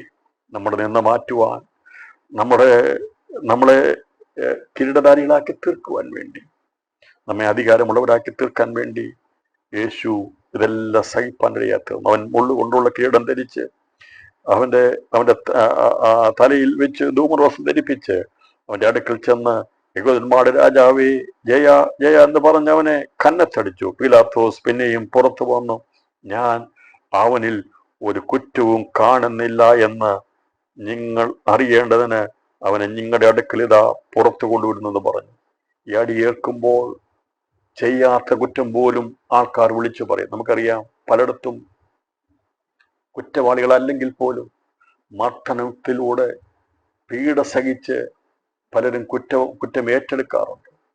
ഇത്രമാത്രം അടിച്ച്, ഇത്രമാത്രം നിന്ദിച്ച്, പരിഹസിച്ച് എല്ലാം ആക്കിയപ്പോഴും അവന്റെ വായിൽ നിന്ന് ഒരു വാക്ക് പോലും വെളിയിൽ വരാതിരുന്നപ്പോൾ ഈ പീലാത്തോസിന് മനസ്സിലായി ഇവന്റെ ഒരു കുറ്റവുമില്ലെന്ന്.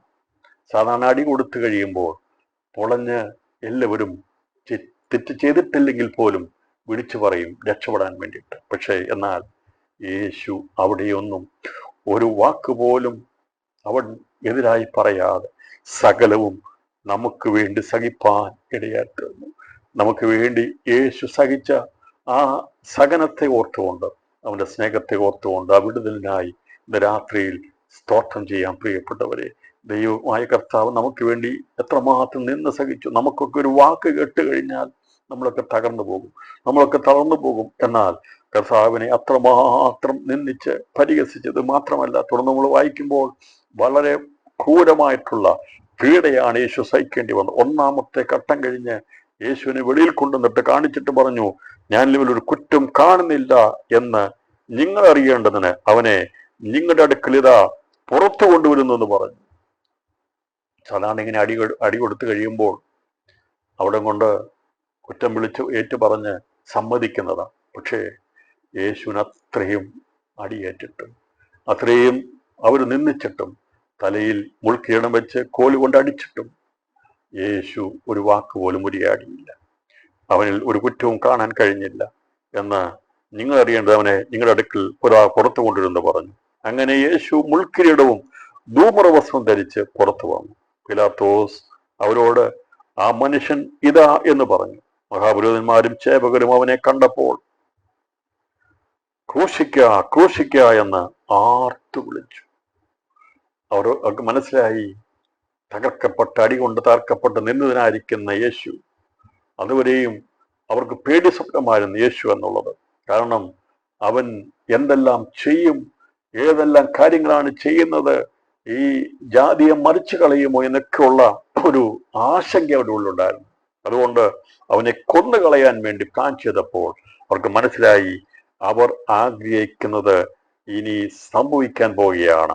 അവനെ ക്രൂശിക്കണം എന്നുള്ളത് അവർ ആക്രോശിച്ചു, അവർ ആർത്ത് വിളിച്ചു. പീലാത്തോസ് അവരോട്, നിങ്ങൾ അവനെ കൊണ്ടുപോയി ക്രൂശിപ്പീൻ, ഞാനോ അവനിൽ കുറ്റം കാണുന്നില്ല എന്ന് പറഞ്ഞു. റോമൻ അധികാരിയായിരിക്കുന്ന, നാടുവാഴിയായിരിക്കുന്ന പീലാത്തോസ് പറയുകയാണ്, ഞാൻ അവനിൽ ഒരു കുറ്റവും കാണുന്നില്ല, നിങ്ങൾ അവനെ കൊണ്ടുപോയി ക്രൂശിപ്പീൻ എന്ന് പറഞ്ഞു. യഹൂദന്മാർ അവനോട്, ഞങ്ങൾക്കൊരു ന്യായപ്രമാണമുണ്ട്, അവൻ തന്നെത്താൻ ദൈവത്തിനാക്കിയതുകൊണ്ട് ആ ന്യായപ്രമാണ പ്രകാരം അവൻ മരിക്കേണ്ടതാകുന്നു എന്ന് ഉത്തരം പറഞ്ഞു. തന്നെത്താൻ ദൈവത്തിനാക്കിയതുകൊണ്ട്. അതിന്റെ 12-ാമത്തെ വാക്യം, അവൻ തന്നെത്താൻ രാജാവാക്കുന്നവൻ. രണ്ട് കാര്യങ്ങളാണ് ഇവര് പറയുന്നത്. തന്നെത്താൻ യേശു ദൈവത്തിനെന്ന് പറഞ്ഞു. രണ്ട്, തന്നെത്താൻ അവൻ രാജാവാണെന്ന് പ്രഖ്യാപിച്ചു. എന്നാൽ യേശു ആരായിരുന്നു എന്നുള്ളത് യെശയ്യാവിന്റെ 53-ാം അധ്യായത്തിൽ വായിച്ചിട്ട് ഞാൻ രാത്രിയിലെ സന്ദേശം അവസാനിപ്പിക്കാം. അവിടെ രേഖപ്പെടുത്തിയിരിക്കുന്നത് 7-ാം വാക്യം, 53-7. തന്നെത്താൻ താഴ്ത്തി വായി തുറക്കാതിരുന്നിട്ടും അവൻ പീഡിപ്പിക്കപ്പെട്ടു. കൊല്ലുവാൻ കൊണ്ടുപോകുന്ന കുഞ്ഞാടിനെ പോലെയും രോമം കത്തിക്കുന്ന മുമ്പാകെ മിണ്ടാതിരിക്കുന്ന ആടിനെ പോലെയും അവൻ വായെ തുറക്കാതിരുന്നു. ഈ പ്രവചന ഭാഗമാണ് അവിടെ നിവൃത്തിയായത്. അവർ പറഞ്ഞു, ഇവൻ തന്നെത്താൻ ഉയർത്തി രാജാവായവനാ, തന്നെത്താൻ ഇവൻ ദൈവത്തിനെന്ന് പറഞ്ഞ് ദൈവത്തോട് സമനാക്കിയവനാ. എന്നാൽ പ്രവാചകൻ പറഞ്ഞതുപോലെ തന്നെത്താൻ താഴ്ത്തി യേശു വായി തുറക്കാതിരുന്നു. യേശു വായ തുറന്നിരുന്ന് വാക്ക് സംസാരിച്ചിരുന്നെങ്കിൽ മുഴുവനും ഭസ്മമായി പോകുമായിരുന്നു.